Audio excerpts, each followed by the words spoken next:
এক ছেলে এসে হুজুরকে বলে, হুজুর আমার বাড়ি তো অনেক দূর ব্রিজ দিয়ে ঘুরে তারপর আপনার কাছে আসতে হয় কোরআন শরীফ শিক্ষা করার জন্য।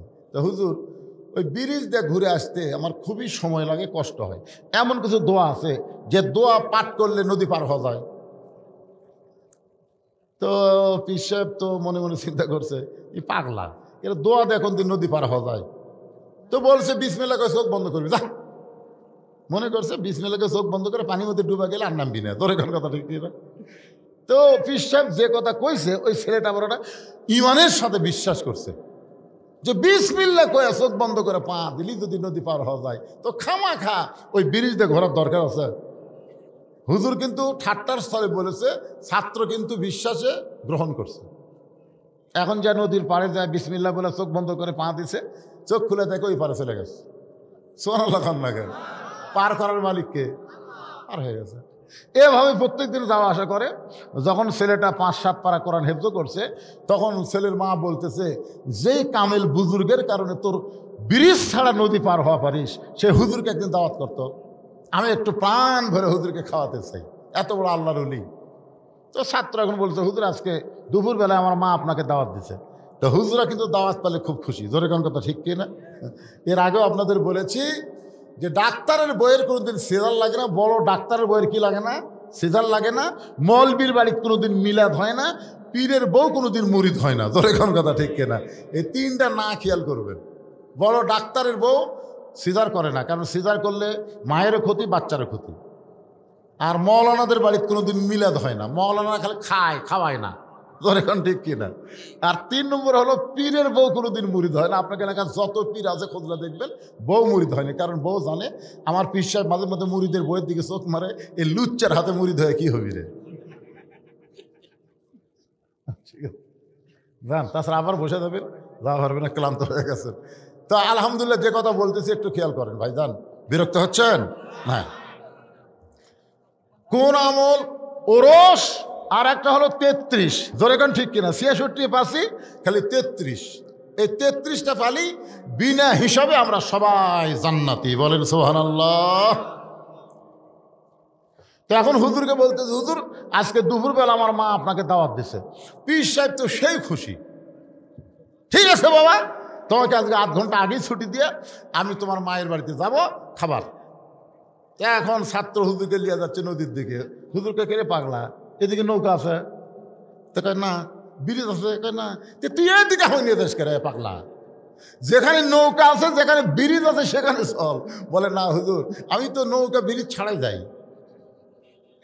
নৌকা ব্রিজ ছাড়াই তুই যাস? হ্যাঁ, কয়েক বছর আগে কইছিলি না, তখন থেকে তো এই কামি করতেছি। আসেন হুজুর, হাত ধরে নিয়ে দেয়, বিসমিল্লাহ কয়ে নদীর পা দিছে, চোখ বন্ধ করে ওই পার গেছে। চোখ খুলে দেখে পীর সাহেব উঠে দাঁড়ায় আছে। হুজুর আসেন, বিসমিল্লাহ কয়ে চোখ বন্ধ করে বাজান। পীর সাহেব বিসমিল্লাহ আউযুবিল্লাহ বিসমিল্লাহ কয়ে পা দিতে ঘপ করে হাঁটু মধ্যে ডুবে গেছে।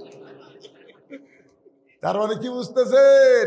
বকাউল্লাহ বকে গেছে, বকাউল্লাহ আমল করে নাই, আর সোনাউল্লাহ আমল করে জান্নাতি হয়ে যায়। ধরে কোন কথা ঠিক কথা বলেন? হ্যাঁ, এই জন্য ভাইজান একটু মনোযোগ দিয়ে শুনতে হবে। ইমাম মালিক চলে গেলেন মদিনায়। যতদিন তিনি মদিনায় ছিলেন কোনোদিন জুতা স্যান্ডেল পায়ে দেন নাই। মদিনার মাটি নিজের গায়ে মাখতেন আর বলতেন, মদিনারে, আমি যদি মানুষ না হইয়া তোর বুকের মাটি হইতে পারতাম তাহলে আমার জীবন ধন্য হয়ে যাইত। মদিনারে, তোর উপর দিয়ে আমার দয়াল নবী হেঁটে গেছে, যদি আমি মাটি হইতাম নবীর কদম আমার বুকের উপরে পড়ত। মদিনারে, কানতে কানতে ইমাম মালিক যখন বেহুশ হয়ে যায়, ওই সময় দেখতে পাই নবী আর রওজার মধ্যে নাই। ইমাম মালিকের শিওরের পাশে দাঁড়ায় বলে, আব্দুল মালিক, এমন করে কান্দিস না। এ মদিনা একদিন ইয়াসরিব ছিল, মদিনা ছিল না। আমি নবীকে কোলে নেওয়ার কারণে হয়েছে মদিনা। আমার যে উম্মতেরা আমাকে মহব্বত করে আমার প্রতি দরুদ শরীফ পড়বে, আমি শুধু মদিনায় একটা থাকবো না, সমস্ত উম্মতের হয়ে যাব মন মদিনা। ইমাম মালিক রহমতুল্লাহ এই হাদিসের ব্যাখ্যা করতে গিয়ে বলেন যে হাসরের ময়দানে উম্মতি মোহাম্মদী একজনকে আল্লাহ মিজানের কাছে নিয়ে যাবে। জোরে কোন কোথায়? মিজান মানে কি? আরো জোরে। এটা কি আপনার বাপের কথা না আল্লাহর কথা? তো আল্লাহর কথা বলতে মুখ বন্ধ থাকে কেন? মিজান মানে কি? মিজান মানে দাঁড়িপাল্লা। মিজান মানে কি? আরো জোরে, জোরসে বলুন। জোর হলো না, আরো জোরে। এখন একদল বলবে হুজুর আপনি কি দাড়ি ফলার মিছিল করে বেড়াচ্ছেন? আল্লাহ কোরআনে বলেছে, সূরা রহমান পড়ে দেখেন, ওয়াল ওয়াজনা বিল কিসতি ওয়ালা তুকসিরুল মিজান। আল্লাহ তখন ওজন করে দেখবে নেকির চাইতে পাপ অনেক বেশি। আপনারা বলেন তো নেকির চাইতে যদি পাপ বেশি হয় তার ঠিকানা কি? আপনারাই জোরে বলেন ঠিকানা কি? আল্লাহ বলবেন, রে জাহান্নামের ফেরেশতারা, ধাক্কায় ধাক্কায় গুনাহগার উম্মতকে জাহান্নামে নিয়ে যা। মনে করেন আমি সেই উম্মত, মনে করেন জাহান্নামের ফেরেশতারা ধাক্কায় ধাক্কায় যখন আমাদেরকে জাহান্নামের দিকে নিয়ে যাবে, এমন সময় আমাদের নবী আসেন, আমার মুক্তার আসেন, আমার ব্যারিস্টার, শেষ বিচারের হাইকোর্টেতে তিনি আমায় করবেন পার, আমি পাপী রাসূল জাবিন্দার। আল্লাহ নবীর সামনে দাঁড়িয়ে যাবে, ফেরেশতা বলবে, কে গো আপনি? আজকে হাসরের ময়দানে কেউ কারো নয়। আল্লাহ কোরআনে বলেন, ইয়া আইয়ুহান নাসু তাকু রাব্বাকুম ওয়াখশাউ ইয়াওমান লা ইয়াজজি ওয়ালিদুন আন ওয়ালাদিহি ওয়ালা মাউলুদুন হুয়া জাযিন আন ওয়ালিদিহি শাইয়্যা। হাসরের ময়দানে মা তার সন্তানকে চিনবে না, বাবা তার সন্তানকে চিনবে না, সন্তান তার বাপ মাকে চিনবে না, কেউ যখন কাউকে চিনবে না, ওই সময় কেবলমাত্র আমাদের নবী, ধরে কান সুবহানাল্লাহ, কেবলমাত্র কার নবী? হ্যাঁ, আমাকের নবী। বুকের দিকে আঙ্গুলতে বলে আমাকের নবী। আদম আলাইহিস সালাম থেকে ঈসা নবী পর্যন্ত সবাই বলবে, ইয়া নফসি ইয়া নফসি, আমার কি হবে, আমার কি হবে। আর আমাদের নবী শুধু বলবে, ইয়া রব্বি হাবলি উম্মতি, আমার উম্মতের কি হবে। ফেরেশতারা বলবে, আপনি কে গো, সামনে থেকে সরেন, আল্লাহ হুকুম করছে একে জাহান্নামে ফেলে দেওয়া লাগবে। নবী বলতেছে, আমার ঠেলা ফেলা দিয়ে আমার উম্মতকে নিয়ে যা, যা। তুই কত বড় ফেরেশতা তা?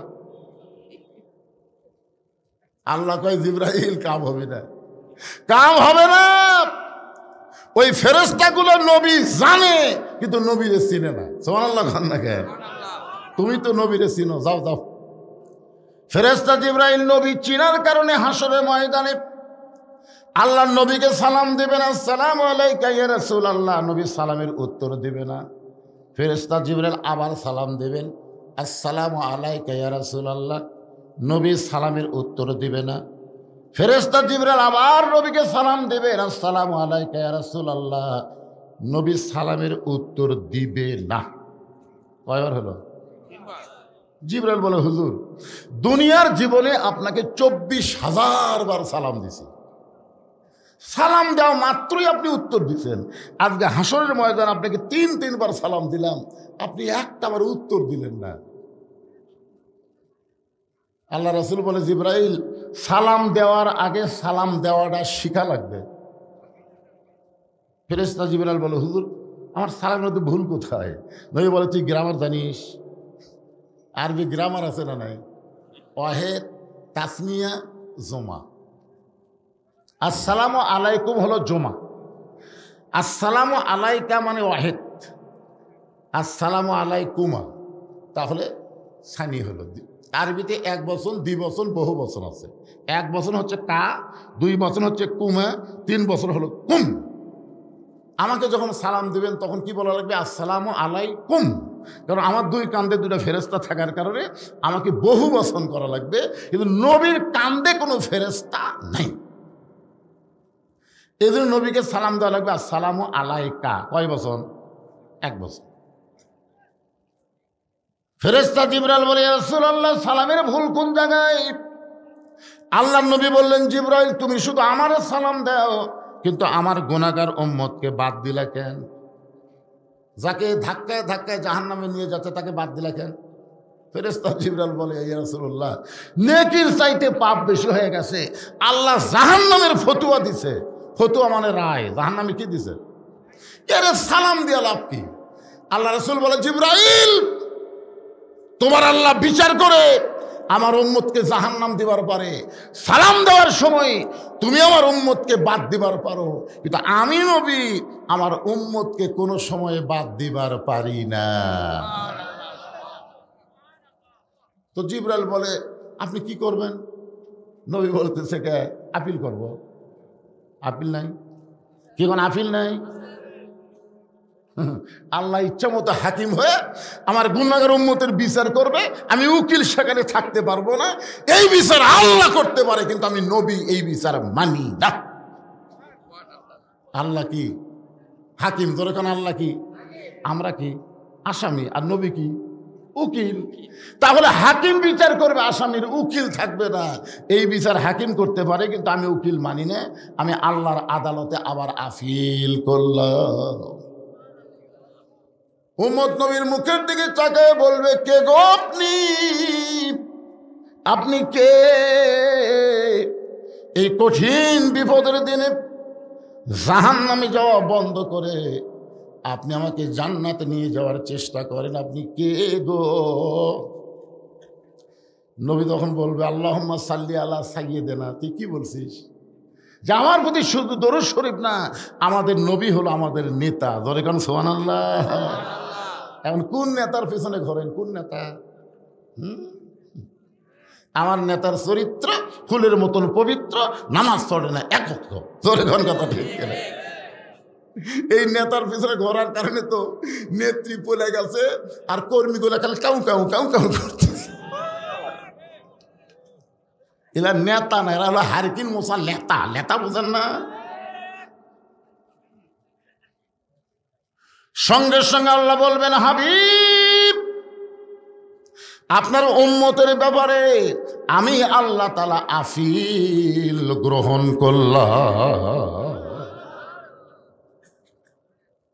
আবার মিজানের কাছে নিয়ে যাওয়া হবে, নতুন করে নেকি আর পাপের ওজন হবে। নেকির চাইতে পাপ বেশি হওয়ার কারণে আল্লাহ বলবেন, হাবিব দেখেন তো আমি কি বিচার ভুল করেছি? নেকির চাইতে পাপ বেশি হওয়ার কারণে আমি আল্লাহ তাআলা তাকে জাহান্নামে রায় দিয়েছি। সঙ্গে সঙ্গে আমাদের নবী জামার পকেট থেকে একটা কাগজের টুকরা বের করে ওই নেকির পাল্লার উপরে দিবেন, সঙ্গে সঙ্গে নেকির পাল্লার ওজন বেশি হবে। আল্লাহ বলে, হাবিব আপনি কি দিলেন? রাসূল বলে, আল্লাহ আমার প্রতি এই গুনাহগার উম্মত মাঝে মধ্যে দরুদ শরীফ পড়তো, আর এই দরুদগুলো ফেরেশতারা মদিনার রওজা মুবারকে গিয়া তারই নামে আমার কাছে জমা দিত। আজকে আপনার কাছেও এর দরুদের নেকি নাই, ওর আমল নামার মধ্যে নাই, সব জমা আছে আমার কাছে। আমি সেই দরুদের নেকিগুলো নেকির পাল্লায় দিলাম, যার কারণে নেকির পাল্লার ওজন বেড়ে গেল। আল্লাহ বলেন, হাবিব যদি আপনার উম্মত সারা জীবনে একটা নেকিও না করত, শুধু আপনার প্রতি দরুদ শরীফের আমল করত, এই আমলের কারণেও আমি আল্লাহ তারে জান্নাত দিয়ে দিতাম। এখন বলেন, এই দরুদ পড়তে আমাদের আপত্তি আছে? যখনই নবীর নাম শুনবো, এই মুসলমানেরা যখনই নবীর নাম শুনবো, আমি পড়ি বা কেউ যদি পড়ে আমি শুনবো, সঙ্গে সঙ্গে জবান খুলে বলবো সাল্লাল্লাহু আলাইহি ওয়াসাল্লাম। প্যারে বাজান আপনার পিছনে খাড়া হয়ে আছেন কেন? বসেন বাবা, বসেন। আজকের এই মাহফিলের সম্মানিত সভাপতি কুটি ও সভা পরিচালনা করবেন মৌলানা মোহাম্মদ সেকেন্দার আলী। উনি কোথায়? ও আপনি আজকের এই মাহফিলের সম্মানিত সভাপতি মাওলানা মোহাম্মদ মতিয়ার রহমান,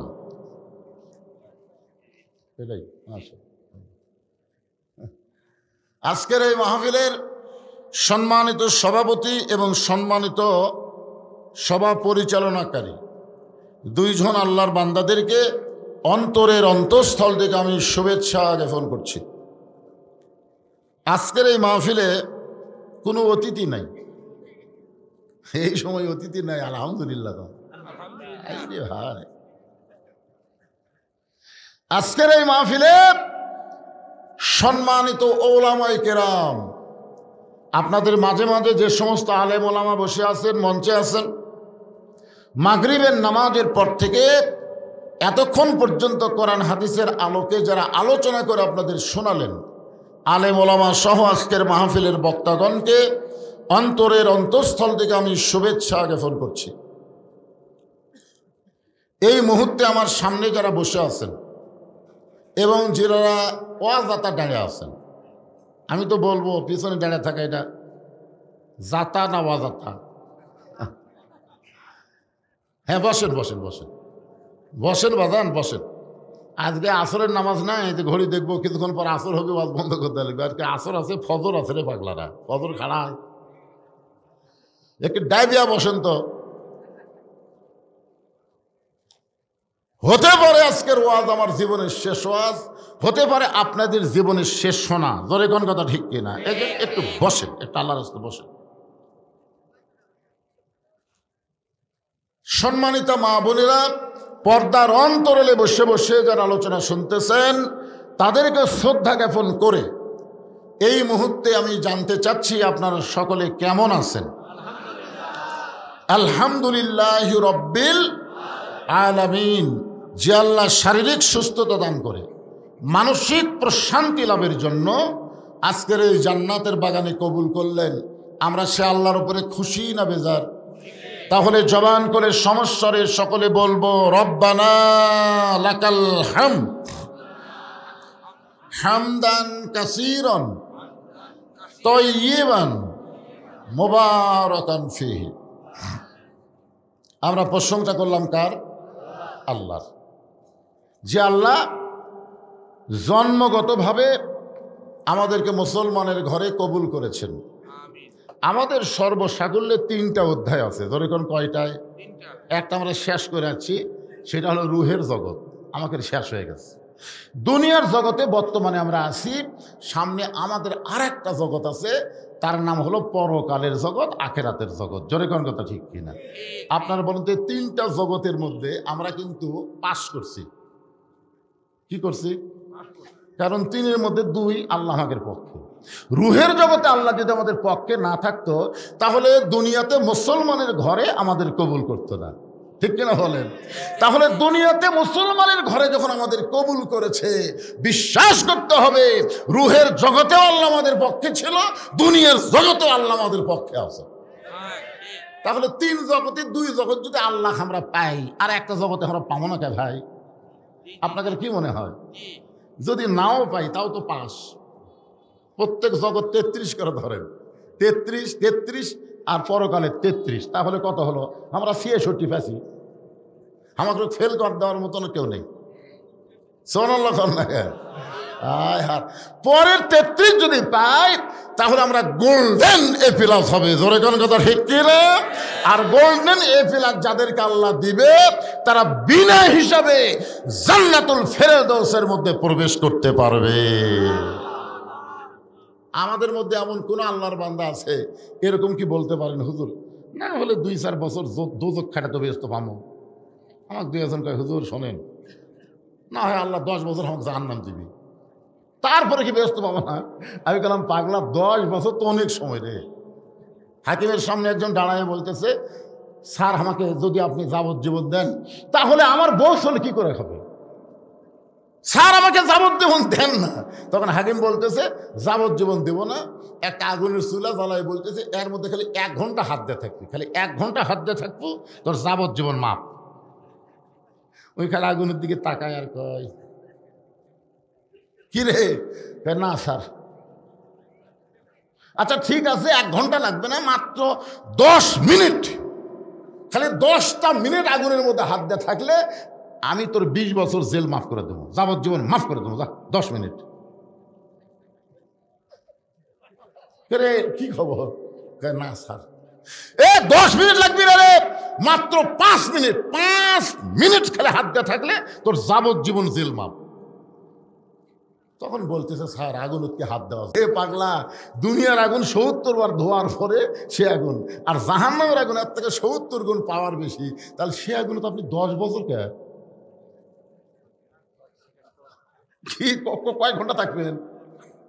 এই জন্য আমরা বলবো জাহান্নাম তো দূরের কথা, জাহান্নাম আমরা দেখতেও চাই না, বিনা হিসাবে আল্লাহ যেন আমাদের জান্নাত দিয়ে দেয়।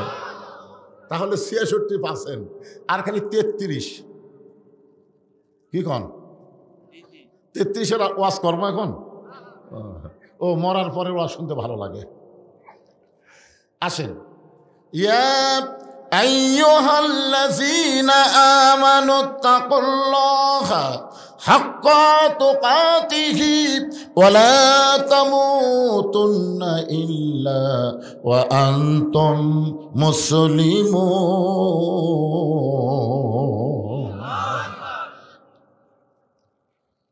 এই আয়াতকে সামনে নিয়ে আজকের আলোচনা ইনশাআল্লাহ।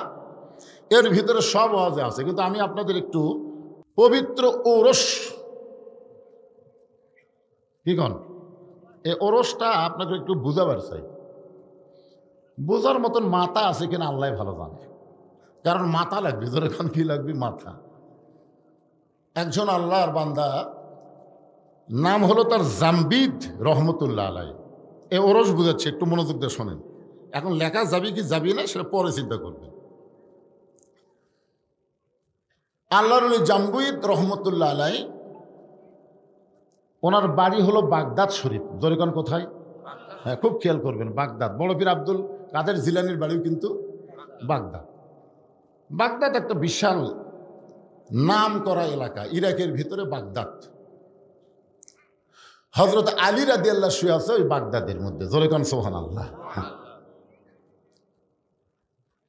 তো জাম্বিদ রহমতুল্লাহ আলাই বাগদাদ থেকে ঘোড়ার পিঠে চড়ে মক্কা মদিনার দিকে রওনা দিয়েছে। বাগদাদ থেকে মক্কা মদিনা হলো উত্তর দিকে, খুব খেয়াল করবেন কোন দিকে। উনি ঘোড়ার পিঠে চড়ে মক্কা মদিনার দিকে রওনা দিলেন, কারণ তখনকার সবচাইতে দ্রুতগামী যানবাহনের নাম হলো ঘোড়া। ওই সময় সবচাইতে দ্রুতগামী যানবাহনের নাম কি? একটু হোহা করা লাগবে। ওরস বুঝবেন না? ওরস শুনবেন না আপনারা? ওরস রাত 1টা পর্যন্ত ওয়াজ হবে, মাঝখানে কিছু ফাঁকা থাকবে, ফজরের পরে তবরক দিবি, নাকি কন?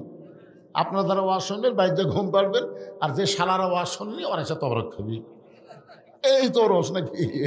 এটাই ওরস। আপনারা আমার ওয়াজ শুনে বাড়িতে ঘুমাবেন, আর ফজরের পরে দিবি তবরক। যারা ঘুম পাড়ছে ওরা খাবি, আর যারা চেতন থাকছে এরা পাবি না। আজকে এখানে এটা শোনার পরে আমার মাথা তখন থেকে ঘুরতেছে, এ ওরসের ব্যাখ্যা আজকে মারাই লাগবে। তোর এখন কথা ঠিক কিনা?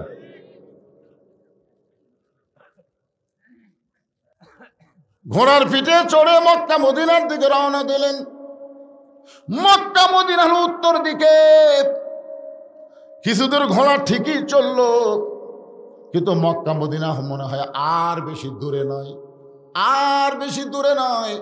এমন সময় মক্কা মদিনা উত্তর দিকে না গিয়া পূর্ব দিকে, মক্কা মদিনা উত্তর দিকে ঘোড়া না গিয়া পূর্ব দিকে ঘোড়া দৌড়ানো শুরু করলো। এখন আপনারা বলেন, উত্তর দিকে গেলে মক্কা মদিনা পাওয়া যাবে, কিন্তু ঘোড়া যদি পূর্ব দিকে যায়, আপনি যদি চড়ে বসে থাকেন, ঘোড়া যেদিকে যা আমি নামতেছি না, তাহলে কি আপনি মক্কা মদিনা পাবেন? জোরে কান পাবেন? আমরা যদি মক্কা মদিনা পাবার চাই, আল্লাহর কোরআন নবীর হাদিস ছাড়া পাওয়ার কোন রাস্তা। মনে করেন মক্কা হলো কোরআন, আর মদিনা হলো হাদিস। মক্কা হলো আল্লাহ, আর মদিনা হলো মুহাম্মাদুর রাসূলুল্লাহ। প্রত্যেকটা মসজিদে গিয়ে দেখবেন এক সাইডে মক্কা আর এক সাইডে কি মদিনায়। মক্কার উপরে লেখা আছে লা ইলাহা ইল্লাল্লাহ, মদিনার উপরে লেখা আছে মুহাম্মাদুর রাসূলুল্লাহ। কিন্তু ঘোড়াটা উত্তর দিকে মক্কা মদিনার দিকে না যাইয়া ঘোড়া যখন পূর্ব দিকে দৌড়াই, জামবিদ রহমতুল্লাহ চিন্তায় পড়ে গেলেন, এই সময় যদি আমি ঘোড়ার পিঠে বসেই থাকি তাহলে তো হবে না, বরং ঘোড়ার লাগাম টানা লাগবে। ধরে কোন কি লাগাম মানে কি? ব্রেক, ব্রেক ব্রেক ব্রেক ছাড়া গাড়ি আর পর্দা ছাড়া নারী। যে মোটর সাইকেলে ব্রেক নাই ওই মোটর সাইকেল যতই দামি হোক, আপনি যদি বগুড়ার উদ্দেশ্যে রওনা দেন, আপনি কিন্তু বগুড়া যাওয়ার আগে হাসপাতালে যাওয়া লাগবে। জোরে কোন কথা ঠিক। আর বেপর্দা নারী নিয়ে যারা সংসার করতেছেন, আপনি যতই ইবাদত করেন, আপনি জান্নাত যাওয়ার আগে জাহান্নামে ঢোকা লাগবে। জোরে কোন কথা ঠিক কিনা? এখন বলেন ব্রেক ছাড়া গাড়ি আর পর্দা হারা নারী।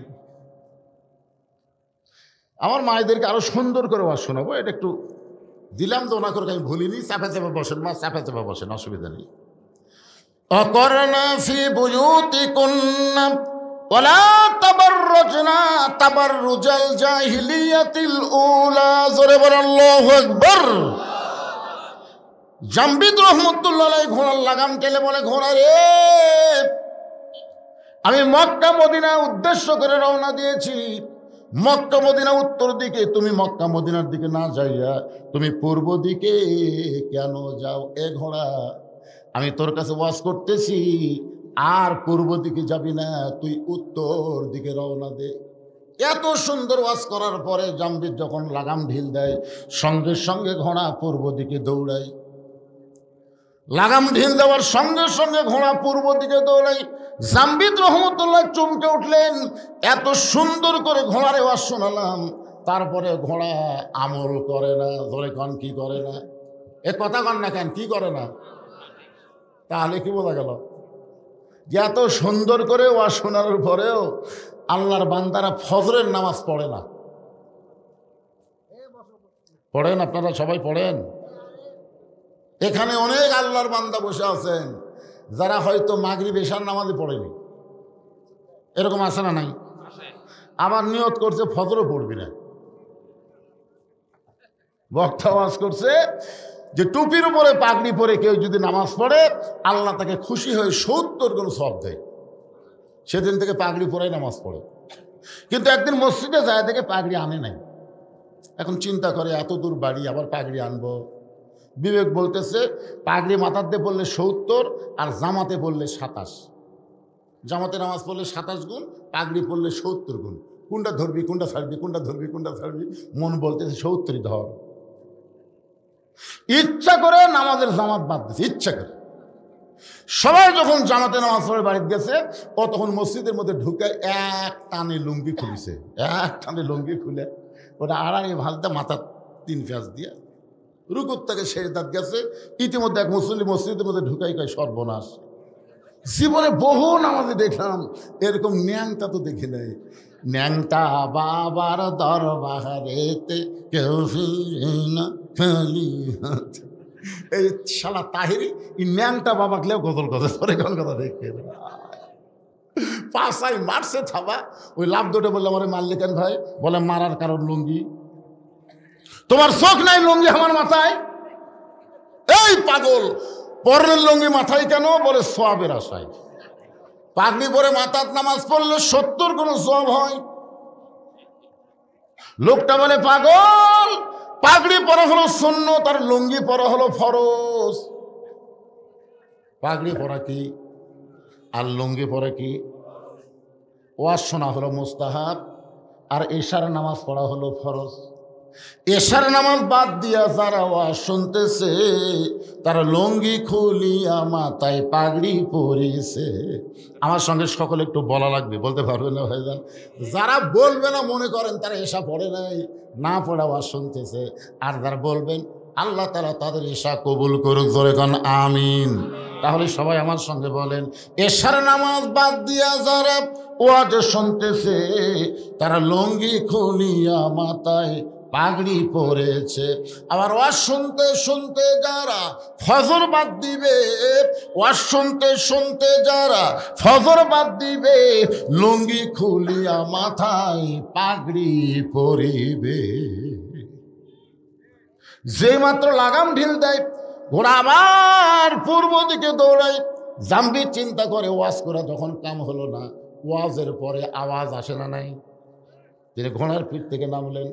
ঘোড়ার পিঠ থেকে নাইমা মক্কা মদিনার দিকে টেনে টেনে ঘোড়াকে নিয়ে যাবেন। ঘোড়ার পিঠে চলে যখন যাওয়া হবে না, তাই বলে ঘোড়া ছাড়া তো আমি যাব না।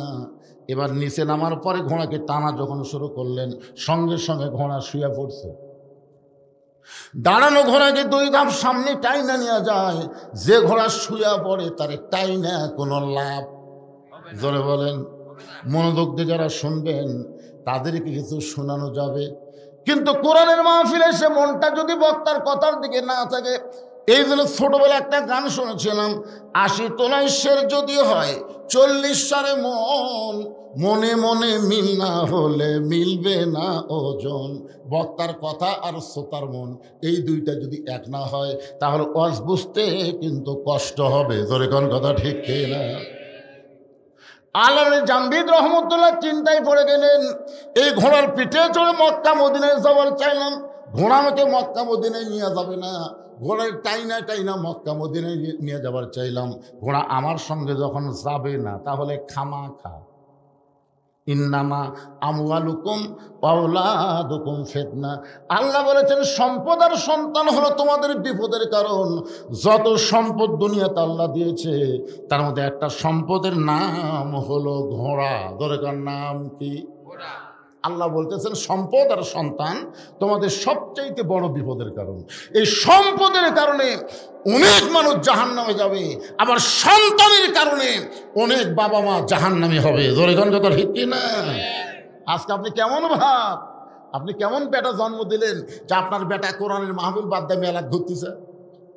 এই দোয়া দরুদ পড়ে জন্ম দেননি তো, হিচ্ছুকে গলা ধরে পেলে ফেলে দিয়ে কাম করছেন কি?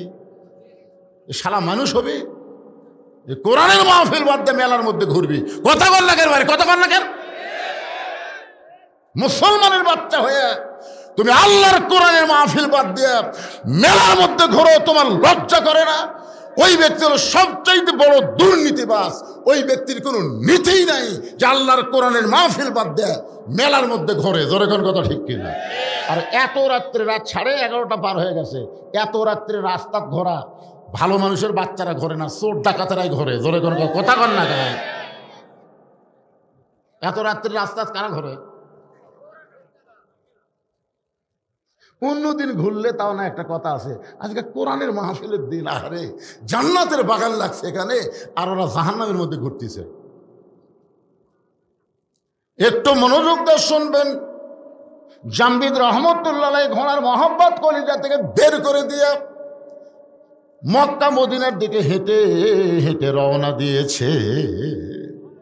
আপনি বলেন টার্গেট ঠিক থাকা লাগবে, দরকার হলে হেঁটে যাবো, অসুবিধা আছে? কথা কন না কেন?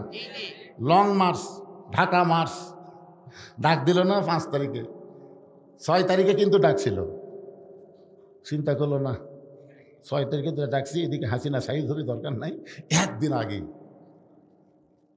গাড়ি যদি না চলে হেঁটে যাবো রে। কথা কন না কেন? ওরা কিন্তু সব ক্যামেরা ট্যামেরাতে দেখছে, ও বাবারে পিঁপড়া যেরকম আসে ওই রকম দল বান্ধে আসতেছে। এমনি সেনাবাহিনী প্রধান এমনি কইছে 45 মিনিট টাইম দেওয়া হলো। এরই মধ্যে যাওয়া লাগবে, কারণ যে হারে আসতেছে গাড়ি নিয়ে আসতেছে, গাড়ি নিয়ে হাঁটে হাঁটে এ পা আল্লাহ এমনি দেয়নি ভাই। অনেক মুরব্বী আগে হেঁটে হেঁটে হজ করছে। জোরে কোন কথা ঠিক কিনা? ওরা হলো হাজি রে, এরাই হলো হাজি। আর এখন বেটাক সব সম্পত্তি দিয়ে বেটিক ফাঁকি দিছে, ফাঁকি দিয়ে ওই একেবারে 11টা পাথর লিছে, 11টা পাথর লিয়ে খালি ওই জামরাত ফেরেশতা কয় আল্লাহ বড় শয়তান, শত শয়তানের ঢাল মারতেছে। সব সম্পত্তি বেটাক দেখ, বেটিক যে বাপ ফাঁকি দিছে ওই মানুষ আছে, ওই আবার মক্কা যা শয়তান মারতেছে। কেন পাগলা তুই কি মাররে? তুই বড় শয়তানের বাপ। কথা কন না কেন ভাইজান, মন খারাপ করতেছেন? আচ্ছা, আপনার কি কোনো বক্তব্য দিবেন? শুনবেন? আলহামদুলিল্লাহ। খালি ভালো নয়, আজকে মজা দেবে। আল্লাহ। হেঁটে হেঁটে যখন রওনা দিলেন, এমন সময় মন বলতেছে, জাম্বিদ, এত সুন্দর ঘোড়ার পিঠে চড়ে মক্কা মদিনায় যাবার চাইলি, সেই ঘোড়া তোকে যখন মক্কা মদিনায় নিয়ে যাবে না, তুই ঘোড়ার লাগাম টানলে ঘোড়া তোমার সঙ্গেও যাব না। একটা বার কি ঘাড় কাত করে দেখা যায় না ঘোড়া কি করতেছে? ইলা জিহাদুল কাবাত শরীফতে আল্লাহ। মন বলতেছে, কাবার দিকে তো মুখ করে খাড়া হইল রে, তোর 2000 টাকার জুতা যে সাইডে থুসু, দেখ তো জুতে, মানে জুতাও দেখতেছে, নামাজও পড়তেছে। হবে হবে তো মনে করতেছে সবাই যখন জামাতে চলে গেছে, ই একলাই যখন জোহরের 4 রাকাত সুন্নত করতেছে, দেখে ওর জুতা কুটি, তো যাই দেখে ওর পাশে কাঠের বাক্সের জুতি। ওর মনে করতেছে যে কেবল 1 রাকাত হচ্ছে, এখনো 3 রাকাত আছে, এই 3 রাকাত শেষ করতে আমি 7 মাথা পার হব। এই মনে করে চোর যেই জুতায় হাত দিয়েছে ওই খস করে দিচ্ছে। তখন বলতেছে, কে রে ভাই, তুই কাবার দিকে মুখ করে নামাজ পড়তেছিস? তখন বলতেছে, না ভাই, ইলা জিহাদুল কাবা ওয়া জুতা, খালি কাবা লয় তো আমার জুতাও রাখা লাগবে, আবার কাবাও ধরা লাগবে। জোরে করে হবে। জাম্বিদের মন বলতেছে, এত সুন্দর ঘোড়া, যে ঘোড়ার পিঠে চড়ে তুই মক্কা মদিনায় যাবি, সেই ঘোড়া তোকে টেনে নিয়ে যাবার চাই, তাও গেল না। পিছনে বসে আছে, একটা বার তাকায় দেখতো ঘোড়া কি খাড়া হলো না শুয়েই থাকলো। জাম্বিদ রহমতুল্লাহ বলেন, আল্লাহ, ওই ঘোড়ার মহব্বত কলিজা থেকে বের করে দিয়ে আমি হেঁটে হেঁটে মক্কা মদিনার দিকে রওনা দিব, একটা বার ঘোড়ার দিকে তাকাবো না। এই মনে করে জোরে জোরে যখন পা মারতেছে, এমন সময় ঘোড়া দাঁড়িয়ে গেছে। ঘোড়া দাঁড়িয়ে থাকে নাই, দৌড়ে গিয়ে জাম্বিদের পিছনের কাপড় এমনভাবে ঘোড়া কামড়ে ধরেছে। 6টা মানুষের দেহে যে শক্তি থাকে, তার চাইতে বেশি শক্তি হলো একটা ঘোড়ার দেহে। জাম্বিদ হেঁটে হেঁটে মক্কা মদিনায় যাবার চায়, কিন্তু ঘোড়া পিছনের কাপড় কামড়ে ধরে জাম্বিদকে টেনে টেনে পূর্ব দিকে যায়। জাম্বিদ কয়, কে রে, ঘোড়ার পিঠে চড়ে মক্কা মদিনায় যাবো, ঘোড়া নিয়ে যাবে না। ঘোড়ারে টানলাম, ঘোড়া আমার সঙ্গে যাবে না। আমি একলা যাবার চাই, তারপরে ঘোড়া যাবার দিবে না। এই ঘোড়ার মধ্যে ঢুকলো কি? এর তাকো ফেরাসাতাল মুমিনিনা ফাইন্নাহু ইয়ানজুরু বিনুরিল্লাহ। এতক্ষণ জাম্বিদ খালি 2 চোখ দিয়ে দেখছে, এবার 2 চোখ বন্ধ করে অন্তরের দিকে তাকায় দেখে। এতক্ষণ ধরে ঘোড়া যে কাজগুলো করতেছে, এগুলো ঘোড়ার ইচ্ছাই নয়, এগুলো হচ্ছে আল্লাহ মালিকের ইচ্ছা। সুবহানাল্লাহ, জোরে কন। 2 চোখ দিয়ে দেখলে ঘোড়া খারাপ, কিন্তু ইয়ানজুরু বিনুরিল্লাহ 2 চোখ বন্ধ করে যখন নূরের চোখ দিয়ে তাকায় দেখে যে ঘোড়া যা কিছু করতেছে ঘোড়া নিজে করতেছে না। ঘোড়ার মালিককে, জাম্বিদের মালিককে। আল্লাহ জাম্বিদ ঘোড়ার পিঠে চললেন, দেখি ঘোড়া কোথায় নিয়ে যায়। আল্লাহ কেন মক্কা মদিনায় যাবার না দিয়ে আল্লাহ আমারে কোথায় নিয়ে যাবে? ঘোড়ার পিঠে যখন চললেন, ঘোড়া চলতে চলতে চলতে চলতে রোম দেশ। জোরে কোন, কোন দেশ? এই আমার সঙ্গে একটু জোরে বলেন, কোন দেশ? এই রোম দেশের বর্ডারে এসে ঘোড়া দাঁড়াইছে। বর্ডার, সঙ্গে সঙ্গে 6-7 জন সৈন্য জাম্বিদের দিকে তাকায় আছে। জাম্বিদ জোড়হাত করে বলতেছে, ভাইজান আমার কোনো দোষ নেই, আমি মক্কা মদিনায় যাব, কিন্তু ঘোড়া আমাকে এই পর্যন্ত টানে আনছে ভাই, আমার কোনো দোষ নেই। কারণ মক্কা মদিনায় যাওয়ার ভিসা আছে, কিন্তু এই দেশে যাওয়ার তোমার ভিসা নেই। কিন্তু ঘোড়া তো বোঝে না।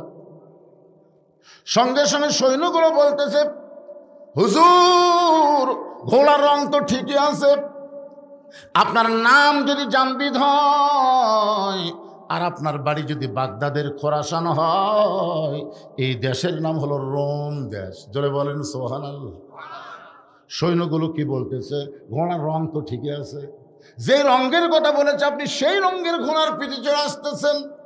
যদি আপনার নাম জাম্বিদ হয় আপনার বাড়ি যদি বাগদাদের খোরাসান হয়, এই রোম দেশের বাদশা বলেছে ওই হুজুরকে সসম্মানে আমার দরবারে হাজির করে দিও। জামবিদ কয় কে রে? যে দেশ আমি জীবনেও চিনি না, যেই দেশের নামই আমি শুনি নাই, আর সেই দেশের বাদশা কেমনে জানলো ঘোড়ার রং তো লাল, আমার নাম জামবিদ, আমার বাড়ি ইরাকের খোরাসান, বাগদাদের খোরাসান, এইটা কেমনে জানলো? এই বাদশা তো বাদশা নয়, এই বাদশা হলো আল্লাহর ওলি। ধরে কোন বাদশা কি? আসলে বাদশাকে আমাদের মধ্যে কিছু কিছু নেতা বলে ইসলামের সাথে রাজনীতির কোনো সম্পর্ক নেই। এক ফকির ভিক্ষা করবে গেছে শাহজাহানের দরবারে, যা দেখে বাদশাহ শাহজাহান মসজিদের মধ্যে ঢুকে দুই হাত তুলে বলতেছে, ও বাদশার বাদশাহ, তোমার দরবার আমি ফকির, তোমার দরবার আমি ফকির। ফকির মনে মনে কয়, আইলাম বাদশার কাছে, আইসা থেকে বাদশাহ নিজেই ফকির হয়ে কাঁদতেছে, তাহলে আমিও যা সাজানো তাই, তাহলে আসল বাদশা কে? জোরে কন, আরো জোরে, জোরসে বলুন। তাহলে আল্লাহর নীতি তো রাজনীতি, আর শাহজাহানের নীতির নাম হলো ফকরা নীতি। মানুষ হলো ফকির, আল্লাহ হলেন বাদশাহ। তাবারাকাল্লাযী বিয়াদিহিল মুলক ওয়া হুয়া আলা কুল্লি শাইইন কদির। গোটা পৃথিবীর রাজত্ব, কর্তৃত্ব, মালিকানা একমাত্র কার হাতে? যারা জবান বন্ধ করে থবেন, বুঝবেন আপনি মুসলমান, খালি নাম আছে কিন্তু আপনার ভিতরে মুনাফিকি কাম করতেছে। আমি কি আমার বাপের কিচ্ছা বলতেছি না আল্লাহর কোরআনের কথা? জোরে বলেন, তাবারাকাল্লাযী বিয়াদিহিল মুলক। এক হাদিসে আমার কয়, হুজুর আপনার ওয়াজত গেলে খালি রাজনীতির পেছর পড়ে, রাজনীতি না করলে হয় না। আমি গেলাম, হাদিস সাহেব আপনি তো রাজনীতি করে যাচ্ছেন। তো বলে কোথায়? মক্কায়। তো বলে কেমনে? আমি বললাম, আপনি কি আল্লাহর ঘর সামনে থেকে বলেছেন ইন্নাল হামদা ওয়ান নিমাতা লাকাওয়াল মুলক লা শারিকা লাক? এটাকে আপনি বলছেন? হুজুর বহুবার বলছি। তো এই লাকাওয়াল মুলক লা শারিকা লাকের অর্থ কি? আমরা তো শুনে শুনে খালি কচি হুজুর, আমরা তো অর্থ জানি না। পাগলা, এর অর্থ হলো রাজনীতির ভিতরে, রাজত্বের ভিতরে একমাত্র আল্লাহ ছাড়া অন্য কাউকে আমি স্বীকার করি না। তাহলে রাজনীতি, রাজত্ব একমাত্র কার? আরো জোরে বলেন। আপনি কাবা ঘরের সামনে দিয়ে এই তালিবিয়া পড়ে এসে বাংলাদেশের মানুষের দল করতেছেন, আপনার হাজি নাম হবি কিন্তু হজ কবুল হবি না। জোরে কথা কন না কেন ভাইয়া? তাহলে বাদশাহ শাহজাহান কি বাদশাহ আছে? বাদশাহ শাহজাহান বাদশাহ আছে? বাদশাহ নেই, কি হচ্ছে? আল্লাহু গানিয়ুন ওয়া আনতুমুল ফুকারা। আমরা হলাম ফকির, ধনীর নাম কি? আরো জোরে, জোরসে বলুন। জামবিদ রহমতুল্লাহ চমকে গেলেন, যে দেশ আমি চিনি না, যে দেশের বাদশাকে আমি জীবনেও জানি না, সেই দেশের বাদশা কেমনে জানলো আমার নাম জামবিদ, আমার বাড়ি খোরাসান বাগদাদে, আমি লাল ঘোড়ার পিঠে চড়ে আসতেছি, এই বাদশা অবশ্যই আল্লাহর ওলি। ওই 6 জন সৈন্য শুভেচ্ছা স্বাগতম, আল্লাহর ওলির আগমন, শুভেচ্ছা স্বাগতম বলে রোমের রাজদরবার পর্যন্ত পৌঁছায় দিলেন। জামবিদ বললেন, ভাইজান এই যে রাজদরবারের দরজা পর্যন্ত নিয়ে আসলেন, এখন আমি কি করব? বলে এখান থেকে আপনাকে একলাই যাওয়া লাগবে, এখান থেকে আপনাকে একলা যাওয়া লাগবে। ফেরেশতা জিবরাইল বলে, নবী গো, এই পর্যন্ত আল্লাহ আমাকে হুকুম দিয়েছে, এরপর থেকে আপনাকে একলাই যাওয়া লাগবে। ধরে কোন কয়জন? কেন? ওরস মানে কি একটু খেয়াল করেন। আল্লাহ নবী 2 জনা, প্রেম করিবেন গোপনা, মাঝখানে তো অন্য কারো জায়গা থাকবে না। জায়গা যদি থাকিত জিবরাইলকে সঙ্গে নিত, জায়গা যদি থাকিত জিবরাইলকে নিত, দরজার বাইরে আল্লাহ ব্রেক করাতো না। সবাই বলেন, আল্লাহ নবী 2 জনা প্রেম করেছেন গোপনা, মাঝখানে তো অন্য কারো জায়গা ছিল না। কি জিবরাইল খালি এক ধাপ মারলে তোর অস্তিত্ব পুড়ে হবে ছাই। 70,000 নূরের পর্দার গেট আমি আল্লাহ আমার দোস্তকে সাদর সম্ভাষণ জানাবার চাই। জোরে কেন সুবহানাল্লাহ। আয় রে, নবী একলা এখন আল্লাহর কাছে যাচ্ছে একলাই। ফেরেশতা জিবরাইল বলে, হুজুর আমি আপনার সাথে থাকলে আপনাকে কোলদারা হইয়া, কোলদারা বুঝুন না, বর দেখবেন বিয়ের দিনে কোলদারার মোশন দেখছেন, বড় এই কি ছোট ছোট ঘাস খাবো, তোর শ্বশুর শ্বশুর মামা শ্বশুর সবাই কিন্তু জানলাতে তোকে দেখতেছে। আজকে যাত্রীরা বর যাত্রী যেভাবে খায় ওর দিকে কারোর নজর নেই, নজর কিন্তু তোর দিকে আছে। আজকে তুই কম খা, ছোটো ছোটো ঘাস খা, মুগত কিছু ভরার সাথে সাথে টিস্যু পেপার দিয়ে মুছপুর কোল দ্বারা বরফ শিখা দিচ্ছে। কারণ কি জন্য? আজকে তোর পরীক্ষার দিন পাগলা, আগামীকাল থেকে তোর খাওয়ার শেষ না, তুই কি খাবো রে? কিন্তু যারা আজকে শেষ খাওয়া খাচ্ছে বরযাত্রী, ওরকে আজকে শেষ পাগলা, আগামীকাল আর খাওয়া নেই। এই দুনিয়াতে কাফের বেঈমান হলো বরযাত্রী, আর মুসলমান হলো বর। মুসলমানকে ফেরেশতারা দেখতেছে, আল্লাহ দেখতেছে, চিন্তা ভাবনা করে খাওয়াও লাগতেছে, চলাও লাগতেছে। তোর এখন ঠিক কিনা? আর বরযাত্রীর কোনো চিন্তা আছে? কারণ ওরা জানে মরার সাথে সাথে জাহান্নাম, পিটুন খাওয়া ছাড়া বুদ্ধি নেই। আর আমরা জানি মরার পরে জাহান্নাম না, আমাদের জন্য জান্নাতের দরজা আল্লাহ খুলে দিয়েছেন।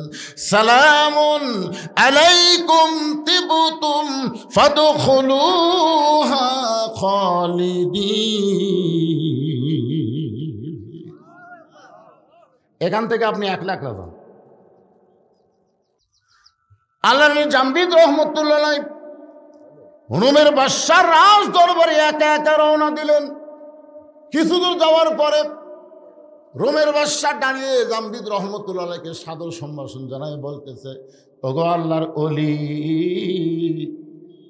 আপনার ঘোড়া, লাল ঘোড়ার পিঠে চড়ে আপনি খোরাসান থেকে আপনি জামবিদ রহমতুল্লাহ আলাইহি আমার রোমের দিকে আপনি আসতেছিলেন। জামবিদ কয়, না, আপনার ধারণা ঠিক না, আমি মক্কা মদিনা যাওয়ার চাইছিলাম, মক্কা মদিনাত। কিন্তু এই ঘোড়ার কারণে, শুধুমাত্র ঘোড়ার কারণে আল্লাহর ইচ্ছায় আমাকে রোমের দেশে আসতে হলো। তবে আমি জানতে চাই আপনি কেমনে জানলেন আমার নাম জামবিদ, আমার বাড়ি খোরাসান, আমি লাল ঘোড়ার পিঠে চড়ে আসতেছি, এইটা আপনি কেমনে জানলেন? রোমের বাদশা বলে, আমি জানি না, আমি জানি না, জানি আমার পাগলি মেয়ে। সবাই জোরে কন। জামবিদ বলে, কি বলে?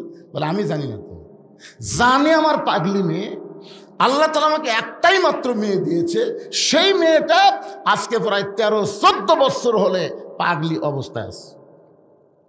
দুনিয়ার কোনো আলো পছন্দ করে না, দুনিয়ার কোনো খাওয়া পছন্দ করে না, দুনিয়ার কোনো মানুষ পছন্দ করে না, একা একা একটা বন্দি ঘরে থাকে।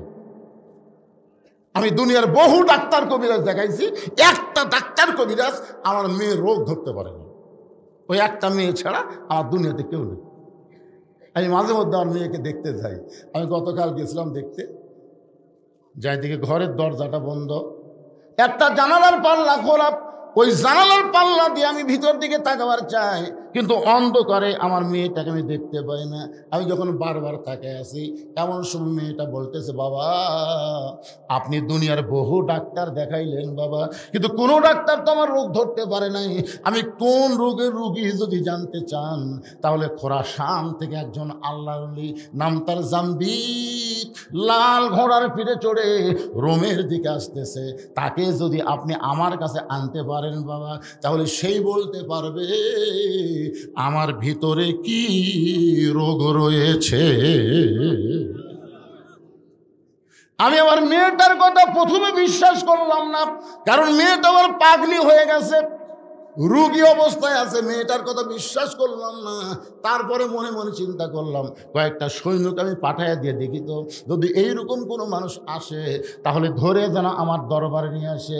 ওগো আল্লাহর ওলি, আপনার ঘোড়ার রঙ ঠিক আছে, আপনার নাম যদি জামবিদ হয়, আর বাড়ি যদি বাগদাদের খোরাসান হয়, তাহলে আমার পাগলি মেয়ের কাছে একটু চলেন।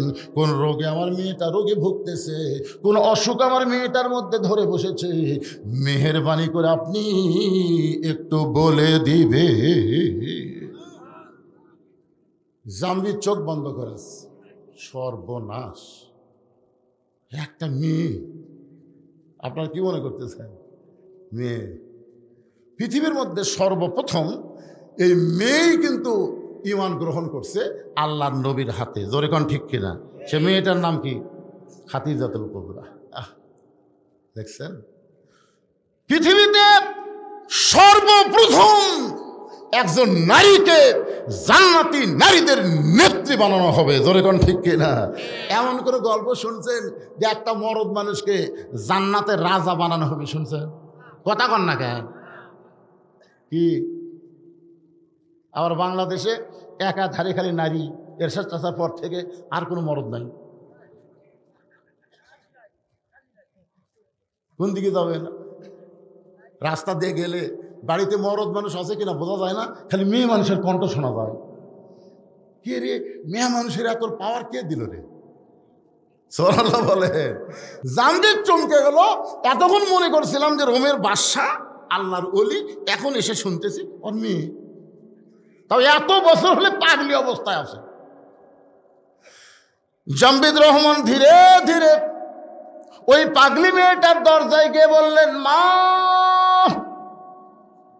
দরজা খোলো, কোন রোগে তুমি রোগী হয়েছ, আমি তোমাকে একটু পরখ করে দেখতে চাই। মেয়েটা বলে, আল্লাহর ওলি, মক্কা মদিনায় যাওয়ার চাইছিল, কিন্তু মক্কা মদিনা বাদ দিয়া এই পাগলির কাছে কেন আসলা? জামবিদ চমকে করছে, আমি মক্কা মদিনায় যাওয়ার চাইছিলাম, মক্কা মদিনায় না গিয়ে এই পাগলির কাছে কেন আসলাম? মেয়েটা বলে, জামবিদ রে, মক্কা মদিনায় তুমি কেন যাবে? জামবিদ বলে, মা তুমি কি জানো না, মক্কায় আল্লাহর ঘর, ওই মদিনায় রাসূলের রওজা, প্রত্যেকটা মুমিন মুসলমান মক্কা মদিনায় যাবার চাই। মেয়েটা বলে, আমি মক্কা মদিনায় যাব না, মক্কা মদিনা কি আমার কাছে আসবে না? জামবিদ বলে, মা উল্টা কথা বলো না, মা উল্টা কথা বলো না, মক্কা মদিনা কোনোদিন মানুষের কাছে আসে না, বরং মানুষগুলোকেই মক্কা মদিনায় যেতে হয়। মেয়েটা বলে, জামবিদ রে, এটাই যদি তোমার ধারণা হয় তাহলে শুনে নাও, তুমি এখনো কামেল হতে পারো নাই। এটাই যদি তোমার ধারণা হয়। কি সারাদিন ধরে মারছে, সারাদিন মারার পরে গোটা দেহ যখন রক্তাক্ত হয়ে গেছে, তারপরে সারা রাত বুকে পাথর চাপা দিয়ে গেছে, সারা রাত। আবু জেহেল বলতেছে, যে পাথর বেলালের বুকে চাপা দিয়েছি, এ পাথর তো আমাকে সুস্থ মানুষের বুকে দেওয়া মাত্রই মরবে, আর এক সারাদিন মারার পরে তো আহত হয়ে গেছে, এত ওজনের পাথর চাপা দিলে মরে যাবে। সকালবেলা লাশ তোমরা টেনে নিয়ে যায় আব্দুল্লাহর এতিম পোলার সামনে দিয়ে আসো, আমাদের গোলামকে মুসলমান বানালে আমরা তার অবস্থা এমনি করে দেব। এই কথা বলে আবু জেহেল যখন চলে গেছে বাড়িতে, সকালবেলায় কতগুলো কাফের যুবক বেলালের লাশ নিতে আইসা দেখে বেলালের বুকের পাথর নিঃশ্বাসের সঙ্গে উঠতেছে আর ডাবতেছে। ওরা কয়, কে রে, চাপা দিলি মরবি। আর সেই লোকটার নিঃশ্বাসে এত পাওয়া। এই নিঃশ্বাস কি সাধারণ নিঃশ্বাস? এই নিঃশ্বাস হলো ইমানদারের নিঃশ্বাস। জোরে কোন ঠিক কি না? জেলের মধ্যে নিয়ে থেকে, জেলের থেকে নিয়ে যা তুমি হাসপাতালে হত্যা করবা? হ্যাঁ, 13 বছর অন্যায়ভাবে হুজুরকে জেল দিলে, এতেও তোমার খায়শ মিটল না। তুমি জেল থেকে বের করে মিথ্যা নাটক করে তুমি হুজুরকে হাসপাতালে হত্যা করবা। আপনারা বলেন তো, হুজুরের নিঃশ্বাস নাই? যখন আসে না নাই? আপনার কি ওই ভিডিও দেখছেন, উনি যখন হাসপাতালে বেডের উপর বসে আছেন, দেখছেন? একটু মনোযোগ দিয়ে শুনবেন। যুবকের এক দৌড় নেতার কাছে, নেতা আপনি বলেছিলেন পাথর চাপা দিলে মরে যাবে, আসেন মরে নাই, বরং নিঃশ্বাসের সঙ্গে পাথর উঠতেছে আর ডাবতেছে। আবু জেহেল উতবা সাইবা দৌড়ে এসে দেখে বেলালের জবান থেকে আল্লাহ আল্লাহ আল্লাহ আহাদ আহাদ উচ্চারণ হচ্ছে।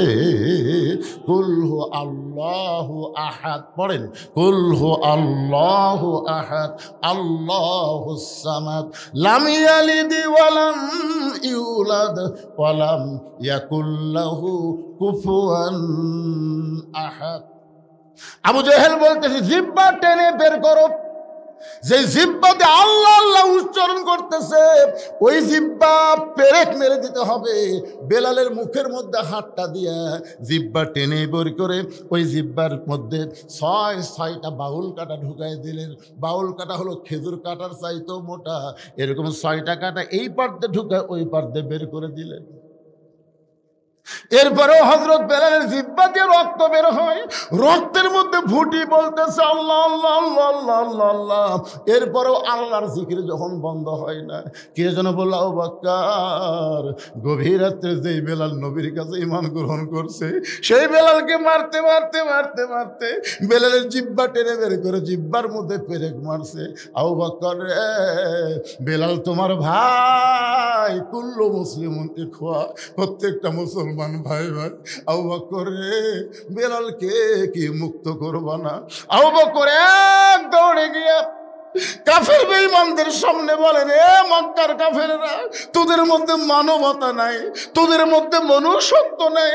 সারাদিন ধরে মারছিস, সারা রাত বুকে পাথর চাপা দিয়ে রাখছিস, এরপরও জিহ্বা বের করে জিহ্বার মধ্যে পেরেক মারলি, তোদেরকে কোনো দয়া নাই রে, তোদের কোনো কি মায়া নাই?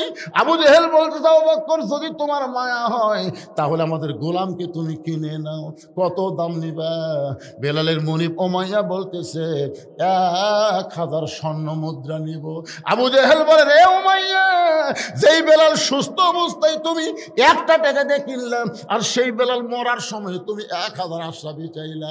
আবু বকর বলে, উমাইয়া, আমার কাছে যদি 10,000 টাকা চাইতা, তারপর আমার ভাই বেলালকে তোমাদের কাছে এক মুহূর্ত আমি রাখবো না।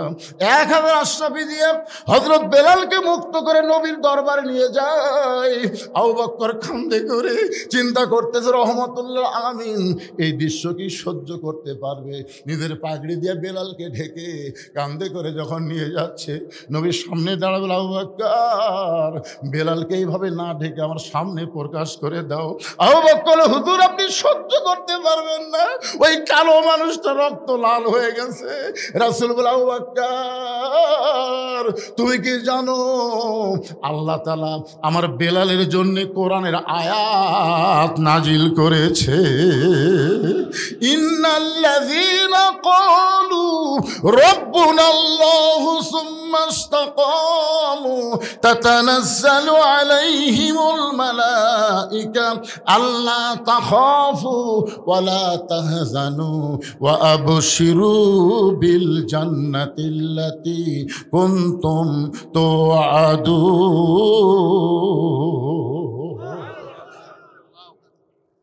হযরত আবু বকর আস্তে করে বেলালকে নিজের কাঁধ থেকে নামালেন।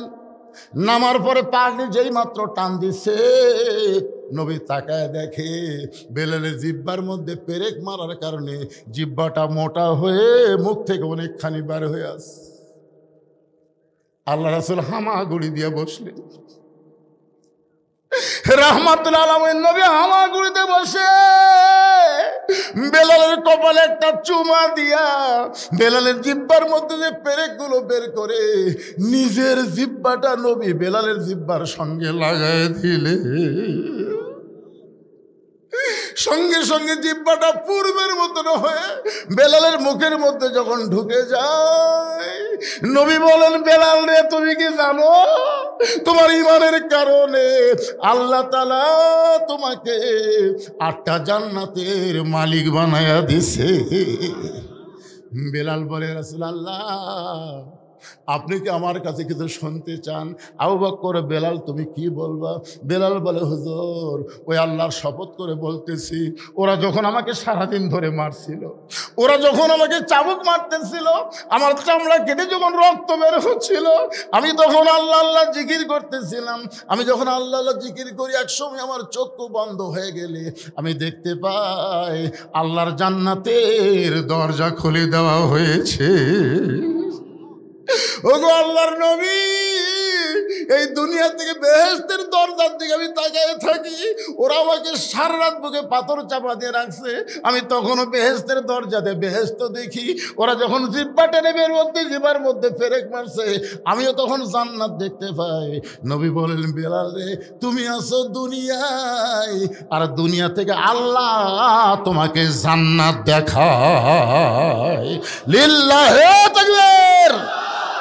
তাহলে ঈমানের কারণে দুনিয়া থেকে যদি জান্নাত দেখা যায়, তাহলে আপনি যেখানেই থাকেন না কেন, মক্কা মদিনাকে আল্লাহ আপনার কাছে পাঠাবার পারে না?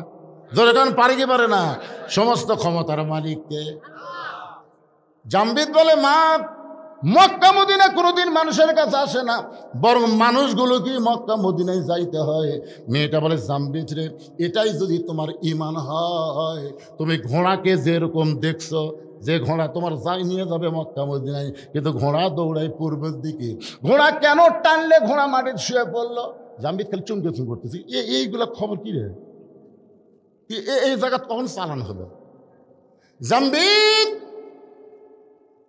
ইয়ানজুরুবি নূরিল্লাহ, একটাবার নূরের চোখে তাকায় দেখো, আমার অন্ধকার ঘরে কোনো আলো নাই, আমার ঘরে দেখতে গেলে দুনিয়ার আলো চলবে না। ইয়ানজুরুবি নূরিল্লাহ, তুমি নূরের চোখে নজর করো। জাম্বির চোখ বন্ধ করে তাকায় দেখে মেয়েটার ডান পাশে কাবা আর বাম পাশে স্বয়ং আল্লাহর নবী বসে আছে। লিল্লাহে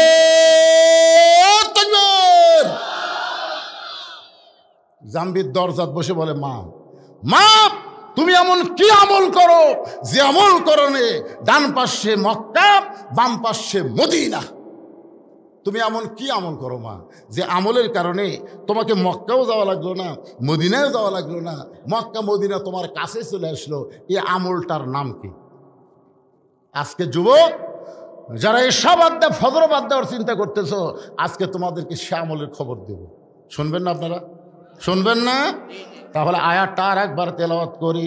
ইয়া আইয়ুহাল্লাযীনা আমানুত্তাকুল্লাহা হাক্কা তুকাতিহি ওয়া লা তামুতুন্না ইল্লা ওয়া আনতুম মুসলিমুন।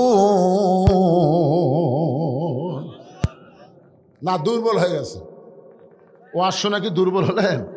আরে পাগলা, কোন আমলের কারণে নমরুদের আগুনের চুলা শান্তির বাগান হলো আমাদের জাতির পিতার জন্য?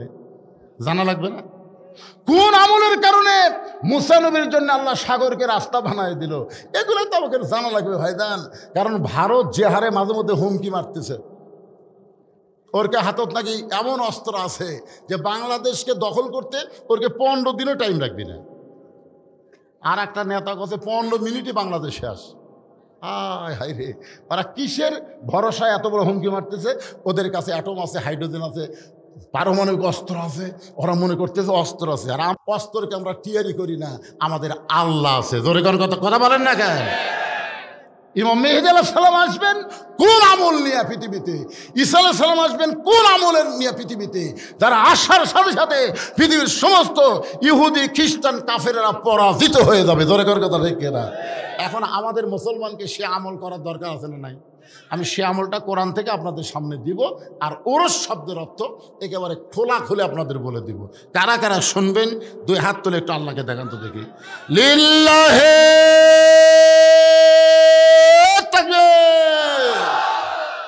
আলহামদুলিল্লাহ।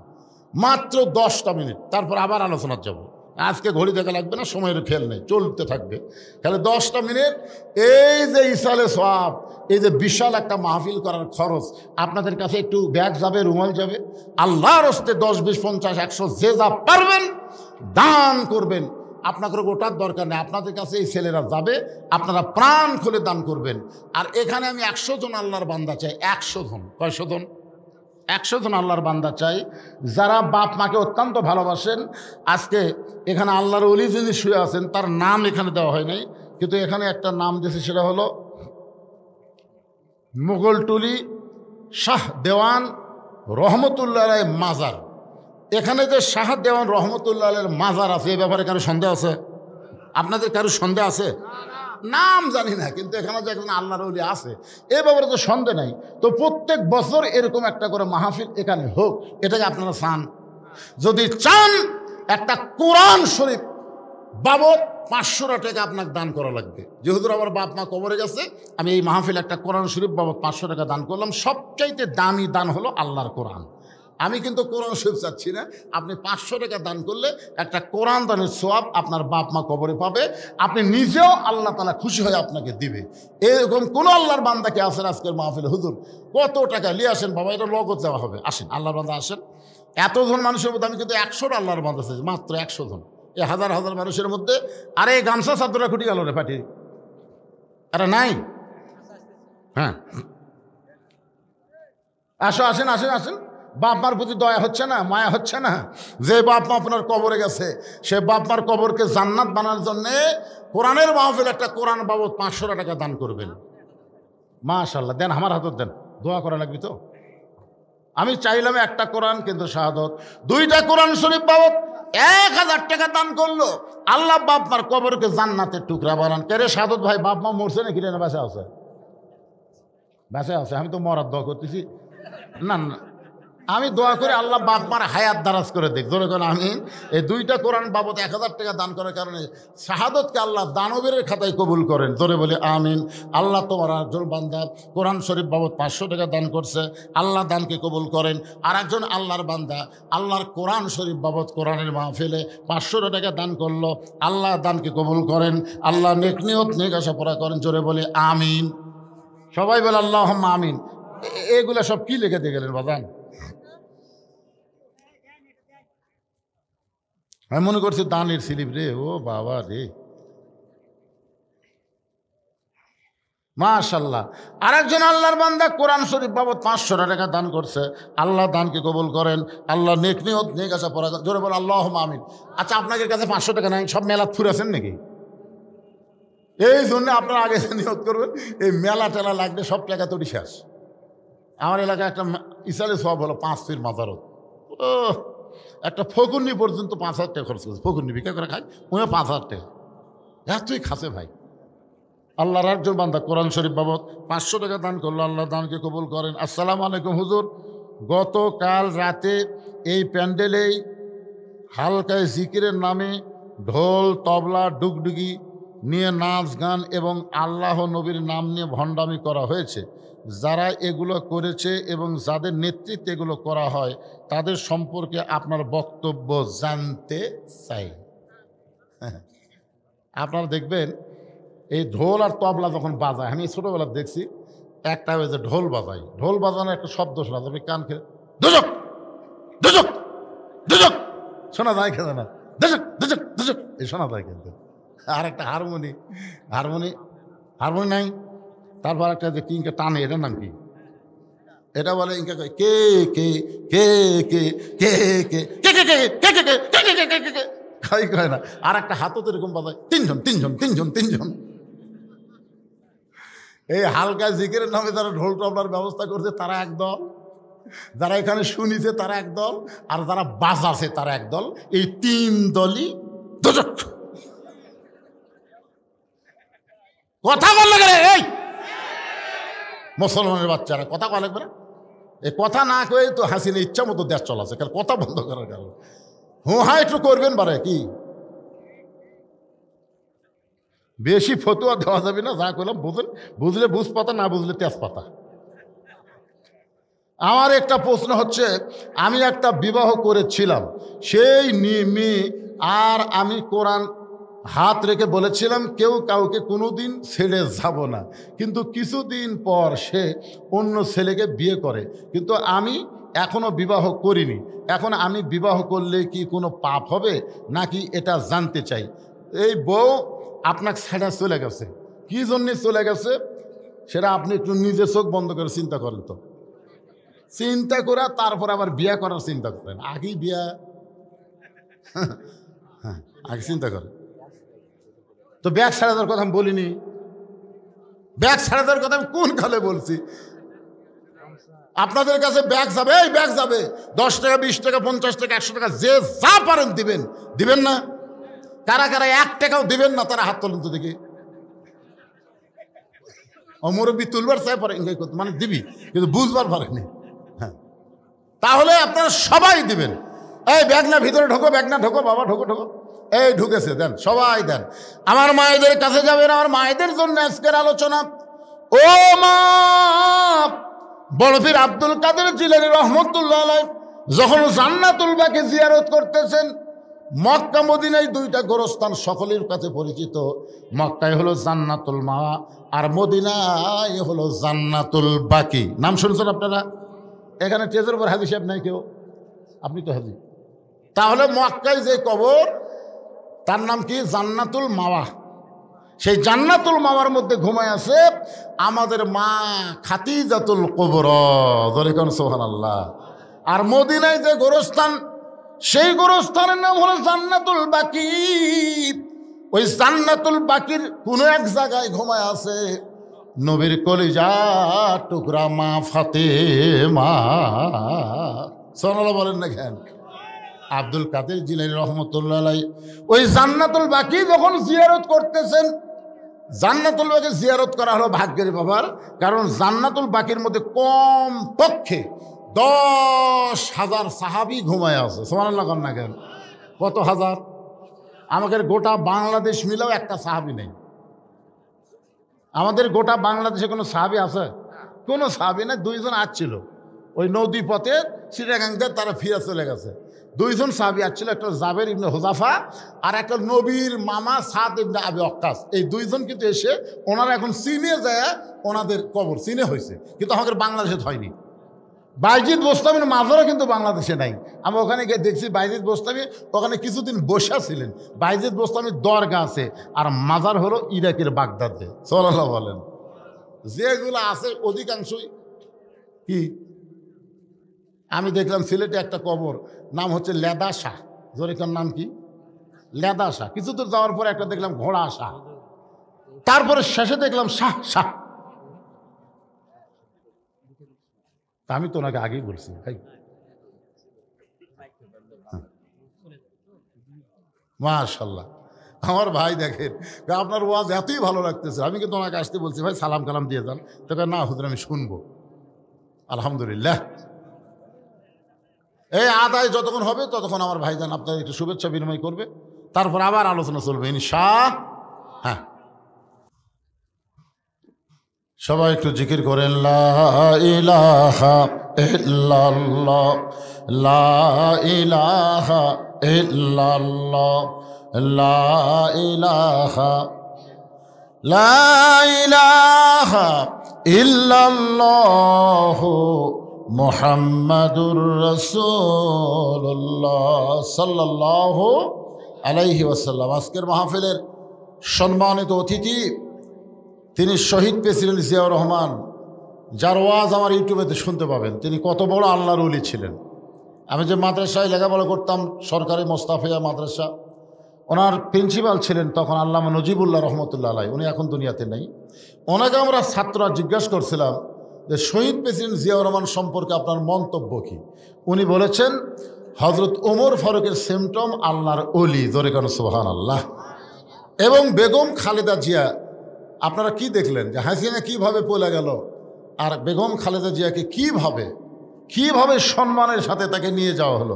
কথা বলেন ঠিক কিনা? আমরা সবাই তার জন্য দোয়া করব, আল্লাহ পুরাপুরি সুস্থতা সহকারে আমাদের দেশে আবার ফিরে আসার তৌফিক দেখ, আমিন। এবং তারেক জিয়া তারুণ্যের অহংকারকে আল্লাহ কবুল করুক, সকলে বলে আমিন। এখন আসেন, আপনাদের কাছে একটা ওয়াজ আমি রাখছিলাম, মনে নাই। মনে থাকলে আপনার 2-4 জন উঠে চলে গেলেন। আসলে 2টা জগতে আল্লাহ আমাদের পক্ষে, এটা আমরা বিশ্বাস করছি। একটা হলো রুহের জগৎ, একটা হলো দুনিয়ার জগৎ, আর একটা জগৎ আমাদের সামনে আছে। মনে আছে আপনাদের? মনে করছে 66তে পাস তো করছি। পাস করলে আপনি জান্নাত পাবেন পাগলা, কিন্তু 33 না পাওয়ার কারণে যে কমপক্ষে 100-150 বছর জাহান্নামে থাকা লাগবে, সেটা কি করবেন?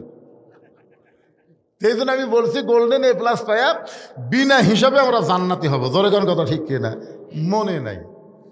মেয়েটা বলে জানবি কোন আমলের কারণে আল্লাহর কাবা নবীর রওজা আমার পাশে, যদি তুমি জানতে চাও তাহলে শোনো।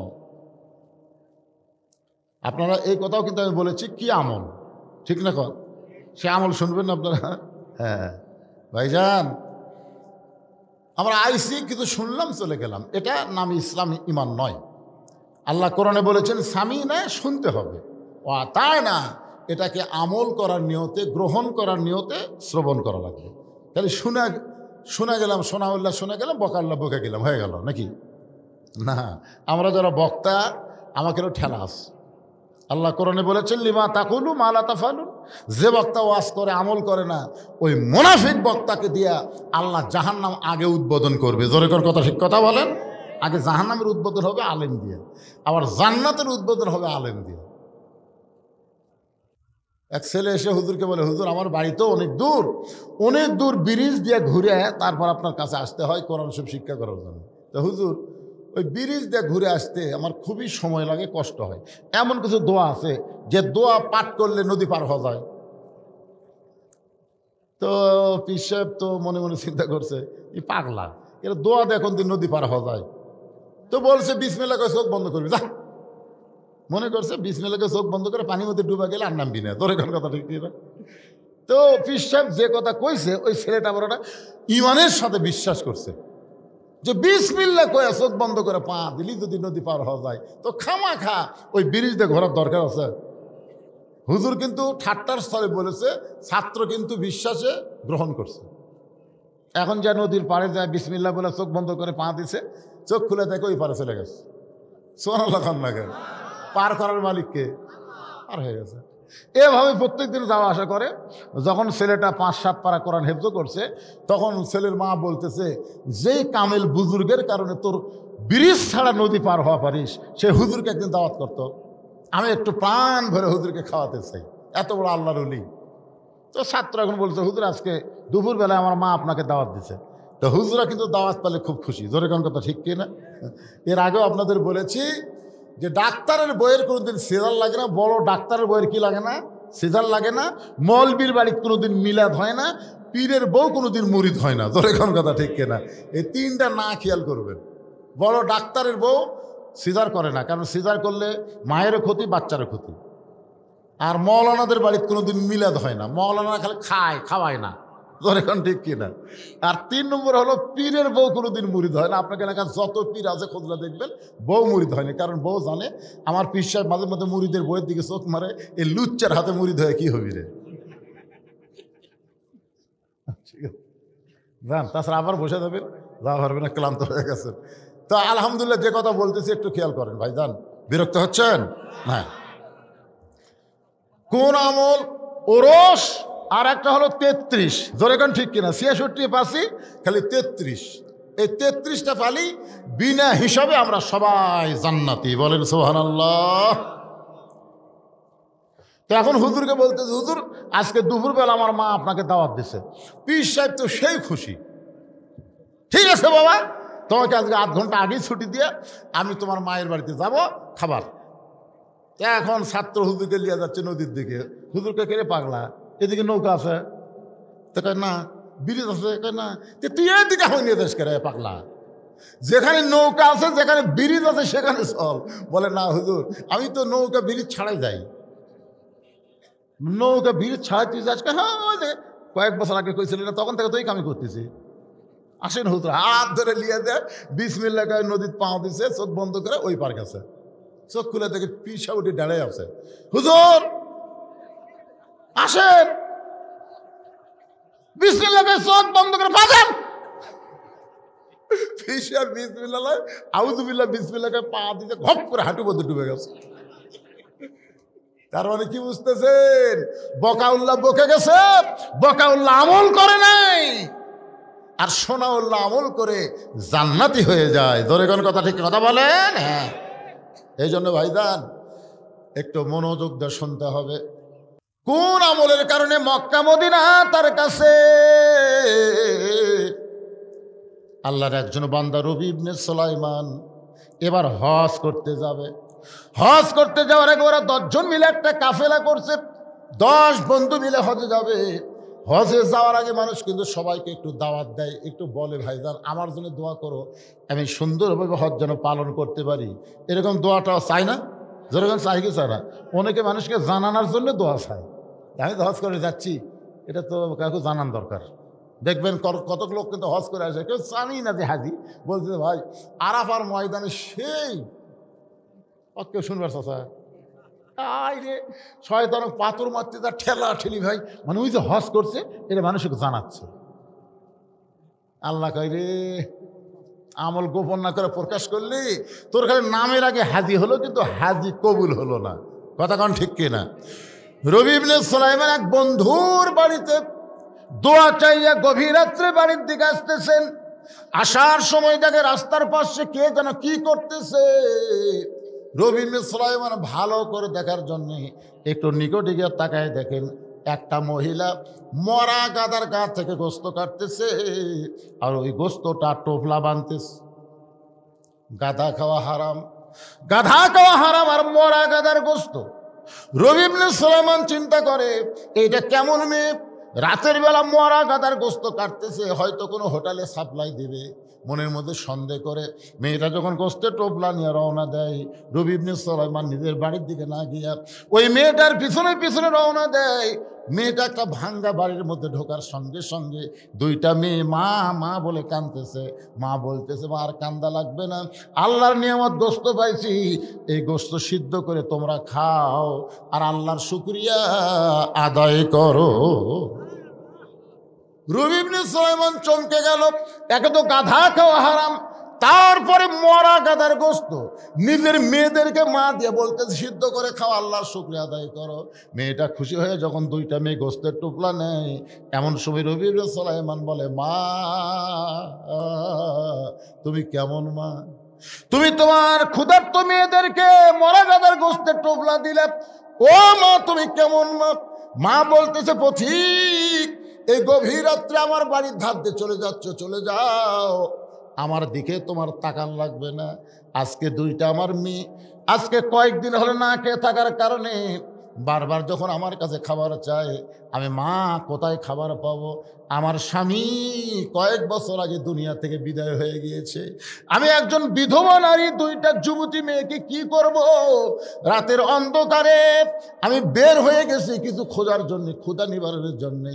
এখন গাধা খাওয়া হারাম না হালাল এটা পরখ করার শক্তি বিবেক আমার নাই, মরা গাদা না জেতা গাদা এইটা চিন্তা করার শক্তি আমার অন্তরে নাই। আমি গোস্ত মেয়েদেরকে দিয়েছি, মেয়েরা সিদ্ধ করে খাবে, আল্লাহর শুকর আদায় করবে, কারণ এই মুহূর্তে জীবন বাঁচান ফরজ মনে হয়ে গেছে। রবি ইবনে সুলাইমান বলেন, মা তোমার মেয়েদেরকে মরা গাদার গোস্ত খাইতে দিও না, এবার আমি হজে যাবার চাইছিলাম মা, আমি আর হজে যাব না, আমার সমস্ত হজের টাকা পয়সা আমি তোমাদেরকে দান করে দিব। এক দৌড়তে বাড়িতে গেলেন, বাড়ি যাওয়ার পরে যা কিছু তার ছিল সব কিছু টুকলা করে মায়ের হাতে দিয়ে দিলেন। মা মেয়ে খুশি হয়ে আল্লাহকে বলতেছে, আল্লাহ তোমার যেই বান্দা মক্কা মদিনায় যাবার চাইছিল কিন্তু আমাদের ক্ষুধার্ত দেখে সব দান করে দিল, আমরা মা আর মেয়ে মিলে দোয়া করি, আল্লাহ মক্কা মদিনা এই বান্দার বাড়িতে হাজির করে দিও। রবি ইবনে সুলাইমান বলে, মা উল্টা দোয়া করো না, কারণ মক্কা মদিনা কোনোদিন মানুষের বাড়িতে আসে না। মেয়ে দুইটার মা বলতেছে, আমরা দোয়া করার মালিক আর কবুল করার মালিককে, আমাকে মন চাইলে দোয়া করছে, আল্লাহ কবুল করতেও পারে নাও পারে। রবি ইবনে সুলাইমান চলে আসলেন বাড়িতে, নির্দিষ্ট সময় ওর আর 9 বন্ধু বললেন, চলো বন্ধু হজে যাই। বলে, এবার তোমরা যাও, হয় আমি আবার যাবো না, আমার একটু সমস্যা আছে। 9 বন্ধু বলে, কে রে, কত মানুষকে আমরা বললাম, এবার আমরা 10 জন মিলে হজে যাবো কাফেলা করে, আর তুমি সবার কাছে দোয়াও চাইলে, আজকে হঠাৎ বলতেছে যাবা না। যাবো না রে ভাই, তোরা যা। ওরা 9 বন্ধু হজ করে সর্বপ্রথম রবি ইবনে সুলাইমানের বাড়ির দরজায় হজ শেষ করে নিজের বাড়িতে না গিয়ে রবি ইবনে সুলাইমানের বাড়ির দরজায় ওই 9 বন্ধুর মধ্যে একজনের মাথাতে একটা টোপলা, মাথার কি একটা টোপলা, দরজা ডাকতেছে, রবি ইবনে সুলাইমান, এই রবি ইবনে সুলাইমান দরজা খুলে দেখে 9 হাজি তার সামনে দাঁড়ায় আছে। জোরে করে সুবহানাল্লাহ। আল্লাহ রাসূল বলেন, তোমাদের এলাকায় কোনো ব্যক্তি হজ করে যখন আসবে, সর্বপ্রথম যদি তার চোখের দিকে মহব্বত করে তাকাও, ওই কাবা মদিনার দিকে যে সওয়াব পাইছে, তুমি গরিব মানুষ হওয়ার কারণে ওর চোখ দেখলে আল্লাহ সেই সওয়াব তোমার অন্তরে দিয়ে দিবে। এই জন্য হজ করে আসার সাথে সাথে কমপক্ষে 40 দিন সেই ব্যক্তি বেগুনা মাসুম থাকে, তার সঙ্গে একটু মোসাফা করা, মুআনিকা করা, আবার খালি জমজমের পানি খাওয়ার জন্য এটা করা হবে না। আমার অনেক সময় হজ করে এসে লুকে থাকি, এতই খুরমা খেজুর খাবি, পানি খাবি, হুজুর আমার একটা জায়নামাজ হবি না, আমার একটা তসবি আপনি দিবেন না হুজুর? কি তসবি জায়নামাজ না, হাজির চেহারার দিকে তাকায় থাকলে কাবা মদিনা জায়গার সওয়াব আল্লাহ দান করবে। সুবহানাল্লাহ বলেন। রবি ইবনে সুলাইমান বলে, ভাইজান তোমরা 9 জন বন্ধু আমার বাড়ির দরজায়, আমার ভাগ্য এত ভালো, যার মাথার টোপলা আছে, এই মিথ্যা দেখ এই কি হজে যাওয়ার আগে তোর কাছে আইলাম, তুই কইলি এবার হজে যাবো না, কি কারণে যাবি না? কারণও বললি না। এই তুই যে কাবা ঘর তাওয়াফ করার সময় এই যে আমার মাথার টোপলা, তুই যে আমার টোপলা দিয়ে বললি ভাই এই টোপলা নিয়ে আল্লাহর ঘর তাওয়াফ করতে আমার কষ্ট হচ্ছে, টোপলাটা একটু ধরতো, তোর টোপলা আমাক দিয়ে তুই আল্লাহর ঘর তাওয়াফ করলি। আমরা 9টা বন্ধু দেখলাম, তুই আমাকে সাথে সাথে থাকতে থাকতে হারাই গেলি। আমরা গোটা মক্কা খুঁজা তো পাইনি রে। তুই টোপলাখানা দিয়ে কোথায় হারিয়ে গেলি? আবার হঠাৎ থেকে তুই সাফা মারোয়া সাই করতেছিস, তোকে টোপলা দেওয়ার জন্য তোর পিছনে পিছনে আমরা 9 বন্ধু দৌড়াই, কিন্তু হঠাৎ থেকে তুই আর নাই। গোটা মক্কায় খুঁজে যখন পাওয়া গেল না, চলে আসলাম মদিনায়। মদিনায় এসে দেখি নবী রওজার পাশে দাঁড়িয়ে আল্লাহ নবীরে সালাম দিস। তোর সালামের সঙ্গে আমরা নবীরে সালাম দিলাম। তোর সালাম দেওয়ার সময় তুই এমন ভাবে কাঁদতেছিলিস রে পাগল, আমরা তোর সঙ্গে কাঁদতেছিলাম। ওগো আল্লাহর নবী, আমাদের সালাম আপনি গ্রহণ করে। তোর টোপলা মাথায় নিয়ে তোর সঙ্গে নবীর সালাম দেয়া, হঠাৎ দেখি তুই আর নাই। গোটা মদিনা তন্ন তন্ন করে খুঁজে তোরে পাইলাম না। একসঙ্গে হজে যাবার চাইলাম, আমাদের সঙ্গে তুই গেলি না। আবার আল্লাহর ঘর তাওয়াফ করলি, আমাদের সঙ্গে তাওয়াফ করলি না। এই টোপলাখানা দিয়া সাবা মারা সাই করলি, আমরা তোর সঙ্গে ছিলাম, কোথায় হারিয়ে গেলি? আবার মদিনায় নবী রওজা জিয়ারত করলাম, তুই আমার সঙ্গে ছিলি। আরে শয়তান, তোর টোপলা আমারে জানায় দিয়ে আবার আমাদেরকে ফাঁকি দিয়ে সবার আগে বাড়িতে এসে দরজা বন্ধ করে বসে আছিস। তোর টোপলা তুই এখন ফেরত নেই। মাথার টোপলা যখন রবি ইবনে সুলাইমানকে ফেরত দেয়, রবি ইবনে সুলাইমান কান্দে বলে, ও বন্ধুরা, আমি হজে যাইনি ভাই, আমি আল্লাহর শপথ করে বলতেছি আমি এবার হজে যাইনি ভাই, আমি যাইনি ভাই। 9টা বন্ধু বলে, মুনাফিক, একসঙ্গে যাবার চাইছিলাম তুই গেলি না। আবার আমাদের ফাঁকি দিয়ে আগে বাড়িতে এসে দরজা বন্ধ করলি, তোর সঙ্গে আর আমাদের কোনো বন্ধুত্ব নাই। রবি ইবনে সুলাইমান টোপলাখানা বুকের মধ্যে নিয়ে কাঁদতে কাঁদতে বেহুশ হয়ে পড়ে যায়। আল্লাহ, জীবনে এমন কি খারাপি করলাম যে খারাপের কারণে 9টা হাজি আমার মুনাফিক বলে গালি দিয়ে গেল। কাঁদতে কাঁদতে যখন বেহুশ হয়ে যায়, ওই বেহুশ অবস্থায় দেখতে পায় আল্লাহর নবী রবি ইবনে সুলাইমানের ঘরের মধ্যে হাজির হয়ে গেছে। নবী ডাকতে বলে, রে রবি ইবনে সুলাইমান, তোমার 9টা বন্ধু মিথ্যা বলে নাই বাবা, তোমার 9টা বন্ধু মিথ্যা বলে নাই। ওই এতিম অনাথকে তোমার হজের সমুদয় সম্পদ দান করার কারণে আল্লাহ তোমার প্রতি এত খুশি হয়ে গেছে, একটা ফেরেশতাকে রবি ইবনে সুলাইমানের সুরতে আল্লাহ তোমার নামে হজ করায় আনিছে। এ রবি ইবনে সুলাইমান, ওই ফেরেশতাকে আল্লাহ তোমার সুরতে সাবা মারওয়া সাই করে নিছে। ওই ফেরেশতাকে তোমার সুরত দিয়া আমি নবী রওজা জিয়ারত করায় নিছে। রবি ইবনে সুলাইমান বল, নবী গো, আপনি যখন বলতেছেন আমার বিশ্বাস হয়, কিন্তু ওরা যে একটা টোপলা আমার সামনে ফাইলা দিল, এটা কিসের টোপলা গো, আমি একটু শুনতে চাই। সঙ্গে সঙ্গে আল্লাহ নবী কোরআন থেকে একটা আয়াত তেলাওয়াত করলেন, ওমা তুনফিকু মিন শাইইন ফি সাবিলিল্লাহি ওয়াফা ইলাইকুম ওয়া আনতুম লা তুযলামুন। এই কোরআনের আয়াত বলেই রবি ইবনে সুলাইমান চেতন পায়, দেখে টোপলা আছে কিন্তু নবী নেই। স্বপ্নের মধ্যে কিন্তু বলেছে এটা কিসের টোপলা, নবী কিন্তু আল্লাহর কোরআনের একটা আয়াত তেলাওয়াত করছে। এখন টোপলার মধ্যে কি আছে, এই কোরআনের আয়াতের অর্থ জানলেই বোঝা যাবে। জোরে এখন ঠিক কিনা? আপনারা কি জানেন? কথা কানা জানেন? শুনবেন না? 500 টাকা দেন তো, আমি 100 টাকা করে আপনাকে দিবার চাইলাম, কোরআন দান করার সব দিবার করলাম। 500 টাকা দিলে একটা কোরআন দানের সব, এত টাকা মেরাত নষ্ট করলেন, দুনিয়ার পিছনে শেষ করে দিলেন। আর এই সালের সব ওরস মোবারক কোরআনের তাফসির মাহফিল প্রতি বছর হবে, হাজার হাজার টাকা খরচ করে আপনাদের জন্য ব্যয় করবে, আর আপনার 500 করে টাকা দিলেন না, থাকার পরও দিলেন না। আবার উঠবেন, তাই না? টাকা চালিয়ে লাভ দিয়ে উঠবেন। এই দেখেন, দেখছেন? মাশাআল্লাহ, ধরেন তো বাবা। তোমার নাম কি বাবা?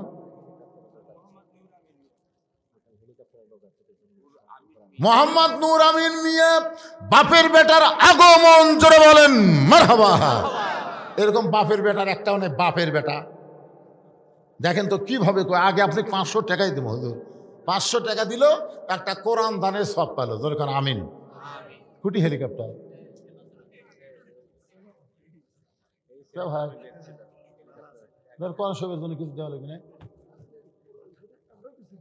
সেটাই তো, সেটাই। আপনি 10টা কোরআন শরীফ দেন,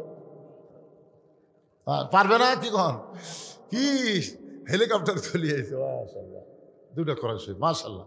চাপ দিয়ে কোনো কিছু নেওয়া যায় না, চাপ দেওয়া যাবে না। আমার ভাইজান 2টা কোরআন শরীফ বাবদ 1000 টাকা দান করছে। আল্লাহ দানকে কবুল করেন, জোরে কর আমিন। আপনাদের মধ্যে নাই, নাই কারো কাছে নাই। কোরআন শরীফ 2 ধরনের পাওয়া যায়, একটা 200 টাকার পাওয়া যায়। তো 200 টাকা দেন, একটা কোরআন দানের সব পাওয়া যাবে। 500 টাকা যদি বেশি মনে হয় 200 টাকা দেন, 200 টাকা দেন, দেন। সবাই যদি 200 করে টাকা দেন তো অনেক টাকা হবে।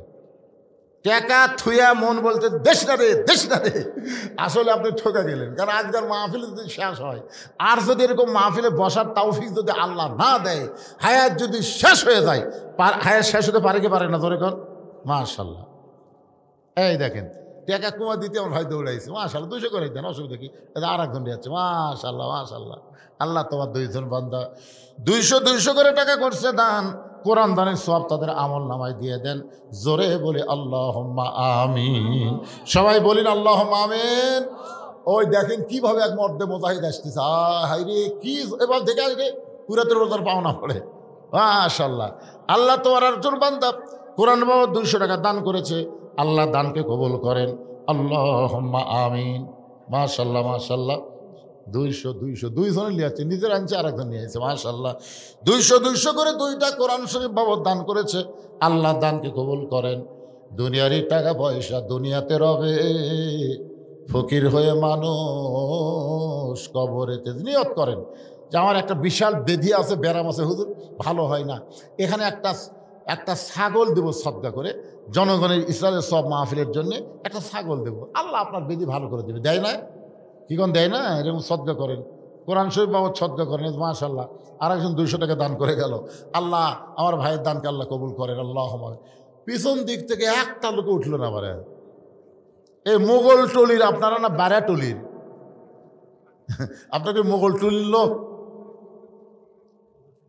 নাই, একেবারে মোগল টলির লোক নাই, একটা লোক নাই, হাত তোলেন তো দেখে, মোগল টলির কোনো লোক নাই।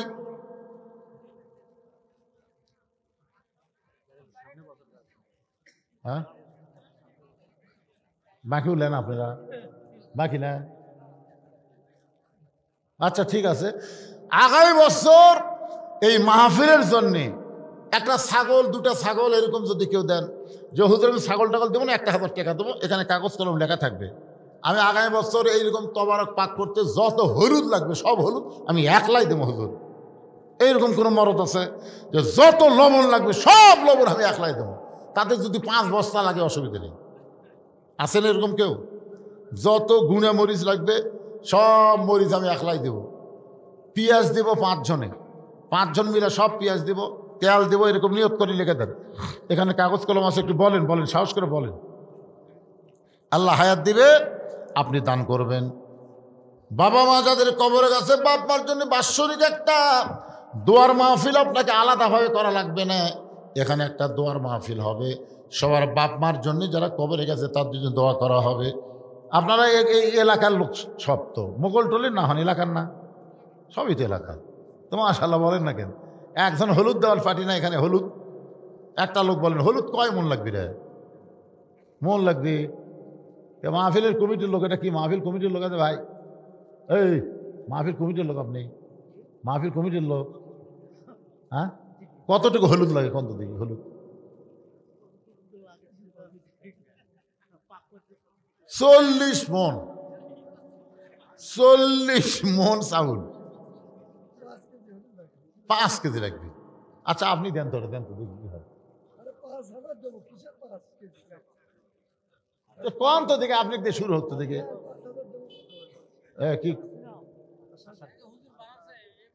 আসাদুল 5000 টাকা ধরে বলেন মারহাবা। কে বাড়াছে বাবা? কে রে বাবা? সব হলুদ দিবে তো। বাড়ি এই তো মোগল টোলের লোক আছে, কে কয় নাই রে? মোগল টোলের আনোয়ার, তাই না? আনোয়ার, আনোয়ার হোসেন যত হলুদ লাগবে সব হলুদ দান করবে। জোরে বলেন মারহাবা। আপনাদের মধ্যে লবণ দেওয়ার লোক নাই, কয় মন লবণ লাগবে রে? লবণের দাম কত? একটা লোক বলেন, একটা লোক বলেন। হলুদ হয়ে গেছে, আনোয়ার সব হলুদ দিবিলেন। কোনটা লবণ, কোনটা বাজান? বাড়ি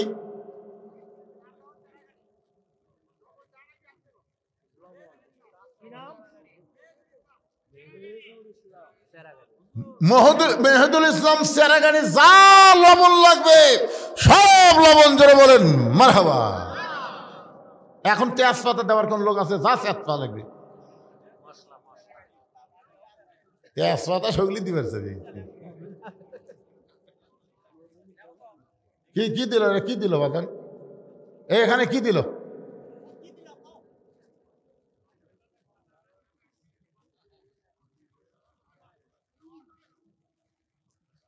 এখানে তেল লাগে, তেল। পেঁয়াজ দেন না কেন? 10 কেজি পেঁয়াজ দেওয়ার কেউ আছেন যে হুজুর আমি আগামী বছর মাহফিলে 10 কেজি পেঁয়াজ দিলাম? একজন আল্লাহর বান্দা বলেন 10 কেজি পেঁয়াজ। একজন বলেন, হাত তোলেন। আপনারা খাবেন না মানে পাকশিক করে সবাই একসাথে খেয়ে চলে যাবেন, অসুবিধা কি? বলেন বলেন বলেন। একটু জিকির করেন লা ইলাহা ইল্লাল্লাহ, লা ইলাহা ইল্লাল্লাহ, লা মুহাম্মাদুর রাসূলুল্লাহ সাল্লাল্লাহু আলাইহি সাল্লাম। লবণ লবণ, আনোয়ার দিছে হলুদ। পেঁয়াজ 10 কেজি দেওয়ার কেউ নাই। এভাবে হবে না। আপনারা কিভাবে চলান আল্লাহ ভালো জানে। এদের মাহফিল যে করতেছেন এ কিভাবে টেকা তুলছেন এতগুলো? হ্যাঁ, কঠিন অবস্থা। কি দিবেন? কয় কেজি? এই লেখেন জাহিদুল ইসলাম, বাড়ি মোগল টলির জাহিদুল ইসলাম 10 কেজি পেঁয়াজ। জোরে বলেন মারহাবা। মন আপনাকে দিবার চায় না কেন? দিবার না চাওয়াই তো আখিরাতের প্রতি বিশ্বাস কম। যারা দিবেন সর্বসত্য ত্যাগ করে আল্লাহ আখিরাতে আপনাকে দিবে ভাইজান। অনেক মানুষ এখানে খাবে। এখানে 5টা দলের জন্য জান্নাত আশা করে, তার মধ্যে একটা দল হলো মুতাইমুল জাইয়ান। যারা ক্ষুধার থেকে অন্ন দান করে আল্লাহর জান্নাত তাদের জন্য আশা করে থাকে। আমি শেষ কাটটা বলেছি ওমান সাল্লাল্লাহু হাবিবুর রহমান, একটা হাদিসে কুদসি বলেছিলাম। এখন আসেন মূল আলোচনায়। এইভাবে ঘেঙ্গা ঘেঙ্গা আদায় করা খুব কঠিন ভাই, আমার দ্বারা হবে না। আপনারা কিভাবে করবেন আপনারা ভালো জানেন। হ্যাঁ, ঘেঙ্গা ঘেঙ্গা এইভাবে আদায় করা যাবে, তাই কার মধ্যে কি নিয়ম ঢুকেছে আল্লাহ ভালো জানে। এ ওয়াজ তো শেষ, আবার ওয়াজ কিরে পাকলা। ফজরের নামাজ জামাতের সঙ্গে আদায় করা লাগবে, এই ওয়াজ শোনেন। কি ওয়াজ শুনতে শুনতে যারা ফজর বাদ দিবে, লঙ্গি খুলিয়া মাথায় পাগড়ি পরিবে। আল্লাহ রাসূলকে ওমর ফারুক বললেন, ইয়া রাসূলুল্লাহ 5 ওয়াক্ত নামাজের মধ্যে 3 ওয়াক্ত তাড়াতাড়ি, 2 ওয়াক্ত লম্বা কেন? আসর কিছুক্ষণ পরে মাগরিব, মাগরিবের কিছুক্ষণ পরে এশা, কিন্তু এশা থেকে ফজর, ফজর থেকে জোহর লম্বা কেন? আল্লাহ রাসূল বললেন ফজর থেকে জোহর পর্যন্ত আল্লাহ লম্বা সময় দেওয়ার কারণ হলো ওই সময়ের মধ্যে খেতে খামারে কাজ কাম করবে, ব্যবসা বাণিজ্য করবে, চাকরি বাকরি করবে, কুলি মজুরি করবে। এইগুলো করতে গিয়ে শরীরের যে ক্ষয় হবে, শরীরের যে ক্ষয় হবে, এশা থেকে ফজর আল্লাহ লম্বা সময় দিল। ওই লম্বা সময় ঘুম পারলে ওই দেহের ক্ষয়টা আল্লাহ ঘুমের মাধ্যমে পুরা করে দিবে। এই জন্য আল্লাহ বলেছেন নাওমাকুম সুবাতা, ঘুম হলো জান্নাতের নিয়ামত। সুবহানাল্লাহ কন। এবারে এই ছোট্ট বাচ্চা উনি আবার ভিডিও ম্যান হয়ে গেছে রে, কিরে বা? ওরস শব্দের অর্থ হলো ওরস, ওরস। এটা ঔরস থেকে ওরস। আমার কথা বুঝলেন? একজন আল্লাহর ওলির ছেলে, একজন এরকম করতে করতে ওনারা ওরসকে ফার্সি শব্দ বলা হয়েছে। ওরস মানে আল্লাহ আর বান্দার মধ্যে মিলন হওয়া। মিলন বোঝেন? এই মিলন মানে এখানে আল্লাহর অনেকগুলো বান্দা আসবে, এখানে আল্লাহ রহমতের ফেরেশতা আসবে, কোরআন হাদিস থেকে আলোচনা হবে, লাস্টে তাবারক হিসেবে কিছু পাবে। এর মাধ্যমে 1 কেজি 1 জগ পানির মধ্যে 1 মুষ্টা চিনি ঘন্টন দিলে ওই চিনি যেমন পানির মধ্যে বিলীন হয়ে যায়, শত চেষ্টা করলেও চিনিকে যেমন পানি থেকে আলাদা করা যায় না, খুঁজাও পাওয়া যায় না। জোরে করার কথা ঠিক কিনা? এখন ওইটা আগে যখন ছিল তখন সবাই বলতো চিনি পানি, পানি চিনি। আমার কথাই বুঝলেন? চিনি এই জায়গাতে আছে, এই জায়গাতে 1 জগ পানি আছে। আপনার কি বলবেন? 1 জগ পানি, 1/2 কেজি চিনি। কিন্তু চিনি আর পানি যখন একত্র হয়ে গেল, 2টা ঘন্টন মারলে ওইটা মুখে দেওয়ার পরে কেউ বলবে না পানি, কেউ বলবে না চিনি, কেউ বলবে পানি, কেউ বলবে পানি, কেউ বলবে না।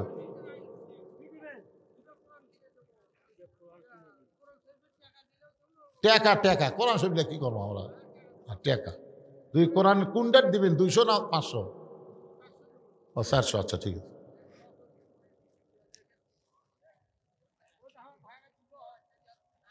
আচ্ছা ঠিক আছে বাবা, অসুবিধা নেই। হে কি বলবেন এখন? ওটা মুখে দেওয়ার পরে কেউ চিনি বলবি? কি বলবে? শরবত। কেউ পানিও বলবি না, চিনিও বলবি না, আলাদা একটা নাম হবে। তো আল্লাহ এবং বান্দা যখন ইবাদতের মধ্যে সামিল হয়ে যায়, তখন বান্দা আল্লাহ এমন একটা অবস্থায় পৌঁছে যায়, আল্লাহও থাকে না, বান্দাও থাকে না, আল্লাহ ওয়ালা হয়ে যায়। ধরে বলেন কি কথা কয় না? লোকটা বড় আল্লাহওয়ালা রে, ওর মধ্যে কি আছে? ওয়ালা আছে, আল্লাহ আছে, আছে না নাই? তো ওরসটা হলো ঠিক ফার্সি শব্দ, বা একে যা আরবিতে বলা হয় আল্লাহওয়ালা, আল্লাহর অত্যন্ত মোত্তাকি পরহেজগার বান্দাদের মিলন মালা। ধরে এখন সুবহানাল্লাহ। কিন্তু ঢোল তবলা যেটা এখানে লিখে দিল গতকাল নাকি হয়েছে, এইটা আপনারা বলেন এটা কি জায়েজ হবে? তাহলে এই না জায়েজে কাম যারা করতেছেন তারা তো চিন্তা করা লাগবে ভাই, জান যে আমাদের 33 পাসি, কিন্তু বাকি 33 হলো না। এই 33টা হলো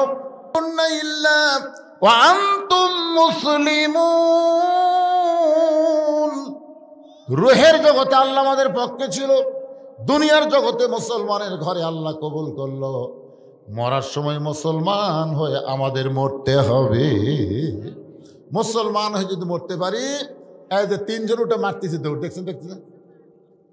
জামাত দৌড়, মেলাত কি যেন একটা হতে যান। শোনেন ভাইজান, জোরহাত করে বলতেছে, একটা মেয়ে মানুষ সন্ধ্যার সময় মুরগির ঘোড়া দেখে, ঠিক মতো মুরগি উঠলো কিনা দেখে না? তখন দেখে কি দেখে না? একটা মেয়ে মানুষ সন্ধ্যার সময় মুরগি দেখে, ঠিক মতো উঠলো কিনা। সন্ধ্যার সময়, রাত 10টার সময় কেউ দেখে না, সন্ধ্যার সময়। একটা মরদ মানুষ সন্ধ্যার সময় গোয়াল ঘরে গরু ছাগল উঠলো কিনা, এটা কখন দেখে? কথা কয় না, কখন দেখে? তাহলে আপনি কত বড় চালাক, মুরগি হাঁসকে ভালোবাসেন না, সন্ধ্যার সময় খোঁজ করেন। আপনি কত বড় ভালো মানুষ, গরু ছাগল সন্ধ্যার সময় খোঁজ করেন। আপনার আগে রাতে এত রাত্রি ঘুরতেছে, এরকে খোঁজ করেন না কে? কি এ যারা ঘুরতেছে এরা কি মানুষ আছে? আর আইডিয়া হয়ে গেছে আমার এলাকার এক আইডিয়া, হঠাৎ দড়ি ছিঁড়ছে ভাই। দৌড়ি ছিঁড়ার পরে এখন এই আইডিয়ালা খালি দৌড়ে আর কান্দে, এ কোথায় রেখে উত্তর পাড়াত, আসলে এই দক্ষিণ পাড়াত দেখো, মানে এত দৌড়াচ্ছে আইডিয়া করছে, দড়ি ছেঁড়া হলে তা হয়। এই আইডিয়া বোঝা এখন এই কিশোর বাচ্চার থেকে যুবক যারা হচ্ছে একই অবস্থা, খালি দৌড়ে দৌড়ি, চিল্লে চিল্লি, ফাল্লা ফাল্লি। আপনি বাবা হিসাবে আপনার হাত পায়ে বেড়ি লাগায়া আল্লাহ জাহান্নামে দিবে যদি আপনি ছেলের দিকে খেয়াল না করেন। লাইলাতুল মেরাজে নবী জান্নাতে গেল, যাদের কতগুলো বাবা হাউমাউ করে কাঁদতেছে। জিবরাইল, জান্নাতের মধ্যে বাবারা কাঁদতেছে, বলে ইয়া রাসূলুল্লাহ যা হবে আল্লাহ আপনাকে আগাম দেখানোর জন্যই লাইলাতুল মেরাজ। জোরে কোন সুবহানাল্লাহ। নবী জাহান্নামে গেলেন, দেখেন কতগুলো বাবা মুস্কি মুস্কি হাসতেছে। নবী বলে জিবরাইল, জাহান্নামের মধ্যে হাসতেছে, জান্নাতের মধ্যে কাঁদতেছে, কারণ কি?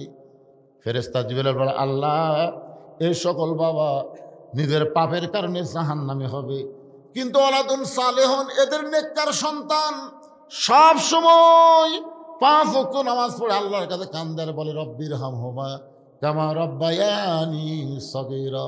আল্লাহ আমার বাবা পাপী হয়ে কবরে গেছে, আমি সন্তান হয়ে দোয়া করি, আল্লাহ আমার বাবাকে তুমি মাফ করে দাও। আল্লাহ বলে, বান্দারে তুই পাপের কারণে জাহান্নামী হলে কি হবে? তোর নেককার সন্তান তোর জন্য দোয়া করার কারণে একটা নেকি তোর আমলনামার মধ্যে প্রতিদিন ঢুকতেছে। এই আমলনামার মধ্যে প্রতিনিয়ত নেকি ঢোকার কারণে অচিরেই আমি আল্লাহ তোরে জান্নাত দিয়া দিব। এই জন্য বাবারা মুসকে মুসকে হাসতেছে, কেন সন্তানের উসিলে আল্লাহ তাদেরকে আবার কি দিবি? জান্নাত দিবি। আর জাহান্নামের মধ্যে জান্নাতের মধ্যে কাঁদতেছে ওই সকল বাবারা নিজের নেক আমলের কারণে জান্নাতি হবে, কিন্তু সন্তানগুলা খারাপ হওয়ার কারণে, সন্তানগুলা খারাপ। মেলাত ঘরে কোরআনের মাহফিল আসে না, আজান দিলে লেপের মধ্যে 2.5 হাত হয়, আগে আসলো 3 হাত, ফজর আজান শোনা হচ্ছে 2.5 হাত। এরকম আইডিয়া আসে না? নাই কথা কর না কেন? এটা 2.5 হাত হয়ে গেছে, ল্যাপ টান্দা দেখে ল্যাপের তলার সাইজ, সকালবেলা সাইড থেকে কুত্তার সাইজ একই সাইজ। আল্লাহ কে রে, এই তুই ভালো আমল করে জান্নাতি হলি, কিন্তু তোর বেটা, তোর মেয়ে হাইল পরে কিলকিল করে ঘুরতেছে, তোর সন্তান খারাপ হওয়ার কারণে আর পাপের একটা অংশ তোর আমলের মধ্যে ঘুরতেছে। অচিরে আমি আল্লাহ তোকে জান্নাত থেকে জাহান্নাম দেব। এখন আপনি বাবারা কি করবেন? আপনার ছেলে মেয়ের দিকে আপনার খেয়াল করার দরকার আছে না নাই? জোরে কেন আসে না নাই? ভাইজান আছে। সবাই মনোযোগ দিয়ে শুনবেন। ও আনফুসাকুম আহলিকুম নার, জাহান্নামের আগুন থেকে বাঁচতে গেলে একলা বাঁচলে হবে না, আহাল পরিবার নিয়ে আমাদেরকে বাঁচতে হবে। আল্লাহ পাক আমাদের সকলকে কবুল করুক। সকলে বলে আল্লাহুম্মা আমিন। আস্তাগফিরুল্লাহাল্লাযী লা ইলাহা ইল্লা হুয়াল হাইয়ুল কাইয়্যুম ওয়া আতুবু ইলাইহি লা হাওলা ওয়ালা কুওয়াতা ইল্লা বিল্লাহিল আলিয়্যিল আযীম। আল্লাহুম্মা আমিন। আল্লাহুম্মা আনতাস সালাম ওয়া মিনকাস সালাম তাবারাকতা ইয়া যাল জালালি ওয়াল ইকরাম। আয় আল্লাহ তাআলা, রাত প্রায় 1টা বাজতেছে, দীর্ঘ সময় পর্যন্ত আজকে তোমার আল্লাহর ওলির আশেকানদের মাহফিলে, ওরস মাহফিলে, তাফসীরুল কোরআন মাহফিলে আমি যে আলোচনা করেছি, আল্লাহ মেহেরবানি করে সবাইকে বুঝ মোতাবেক আমল করার তৌফিক দিয়ে দাও। যদি কোনো ত্রুটি হয়, ভুল হয়, মাফ করে দাও। জাহাদিয়া মঞ্জুর করেন। সোনার মদিনায় নবী পাকের রওজা মোবারকে কবুল করে নাও। তামাম আম্বিয়ায়ে কেরাম, আসহাবে কেরাম, তাবিঈন কেরাম, তাবিঈন কেরাম, তাম পৃথিবীর মাটির নিচে যত মুমিন মুমিনা আছে আল্লাহ সকলের আরওয়াহ ফরহাদিয়া কবুল করো। আমরা যারা হাত তুলেছি, আমাদের জনম দুঃখনী মা বাবা যাদের কবরে গেছে, আল্লাহ মেহেরবানি করে মা বাবার কবরকে জান্নাতের টুকরা বানায় দাও। আমাদের দাদা দাদি, নানা নানি, আত্মীয় স্বজন, শ্বশুর শাশুড়ি যাদের কবরে গেছে, কবরবাসীদের মাফ করে দাও। আল্লাহ শাহাদাওয়ানের রুহু মোবারকে হাদিয়া কবুল করো। প্রত্যেক বছর কষ্ট করে মেহনত করে এত সুন্দর আয়োজন যারা করতেছে, এই মোগল টুলির উপরে রহমত বরকতের দরজা খুলে দাও। প্রত্যেক বছর এমন করে একটা জান্নাতের বাগান যেন লাগাতে পারে, এমন ইমানি শক্তিদেরকে দান করে দাও আল্লাহ। আল্লাহ রিপন সহ অনেকে আজকের মাহফিল নিয়ে কষ্ট করতেছে। আজকের মাহফিলের সম্মানিত সভাপতি, আজকের মাহফিল পরিচালনা, আজকের এই মাহফিলের অতিথিবৃন্দ, আজকের মাহফিলের আলেম ওলামা হাফেজকারী, আজকের এই মাহফিলে হাজী সাহেব, আজকের মাহফিল ইমাম মুয়াজ্জিন, আজকের মাহফিলের মুরব্বী, যুবক, কচি কাঁচা, পর্দার অন্তরের মা বোনেরা, আল্লাহ সকলকেই জান্নাতি কবুল করো। কে কোন নিয়তে হাত তুলেছে আল্লাহ সকলের নেক নিয়তে কাছে আল্লাহ তুমি কবুল করো। সুবহান রাব্বিকা রাব্বিল ইজ্জাতি আম্মা ইয়াসিফুন ওয়াস সালামুন আলাল মুরসালিন আলহামদুলিল্লাহি রাব্বিল আলামিন। ওয়াজাল আখিরাতি কালিমাতুন ইনদাল মাউতি। সকলে পড়েন লা ইলাহা ইল্লাল্লাহ।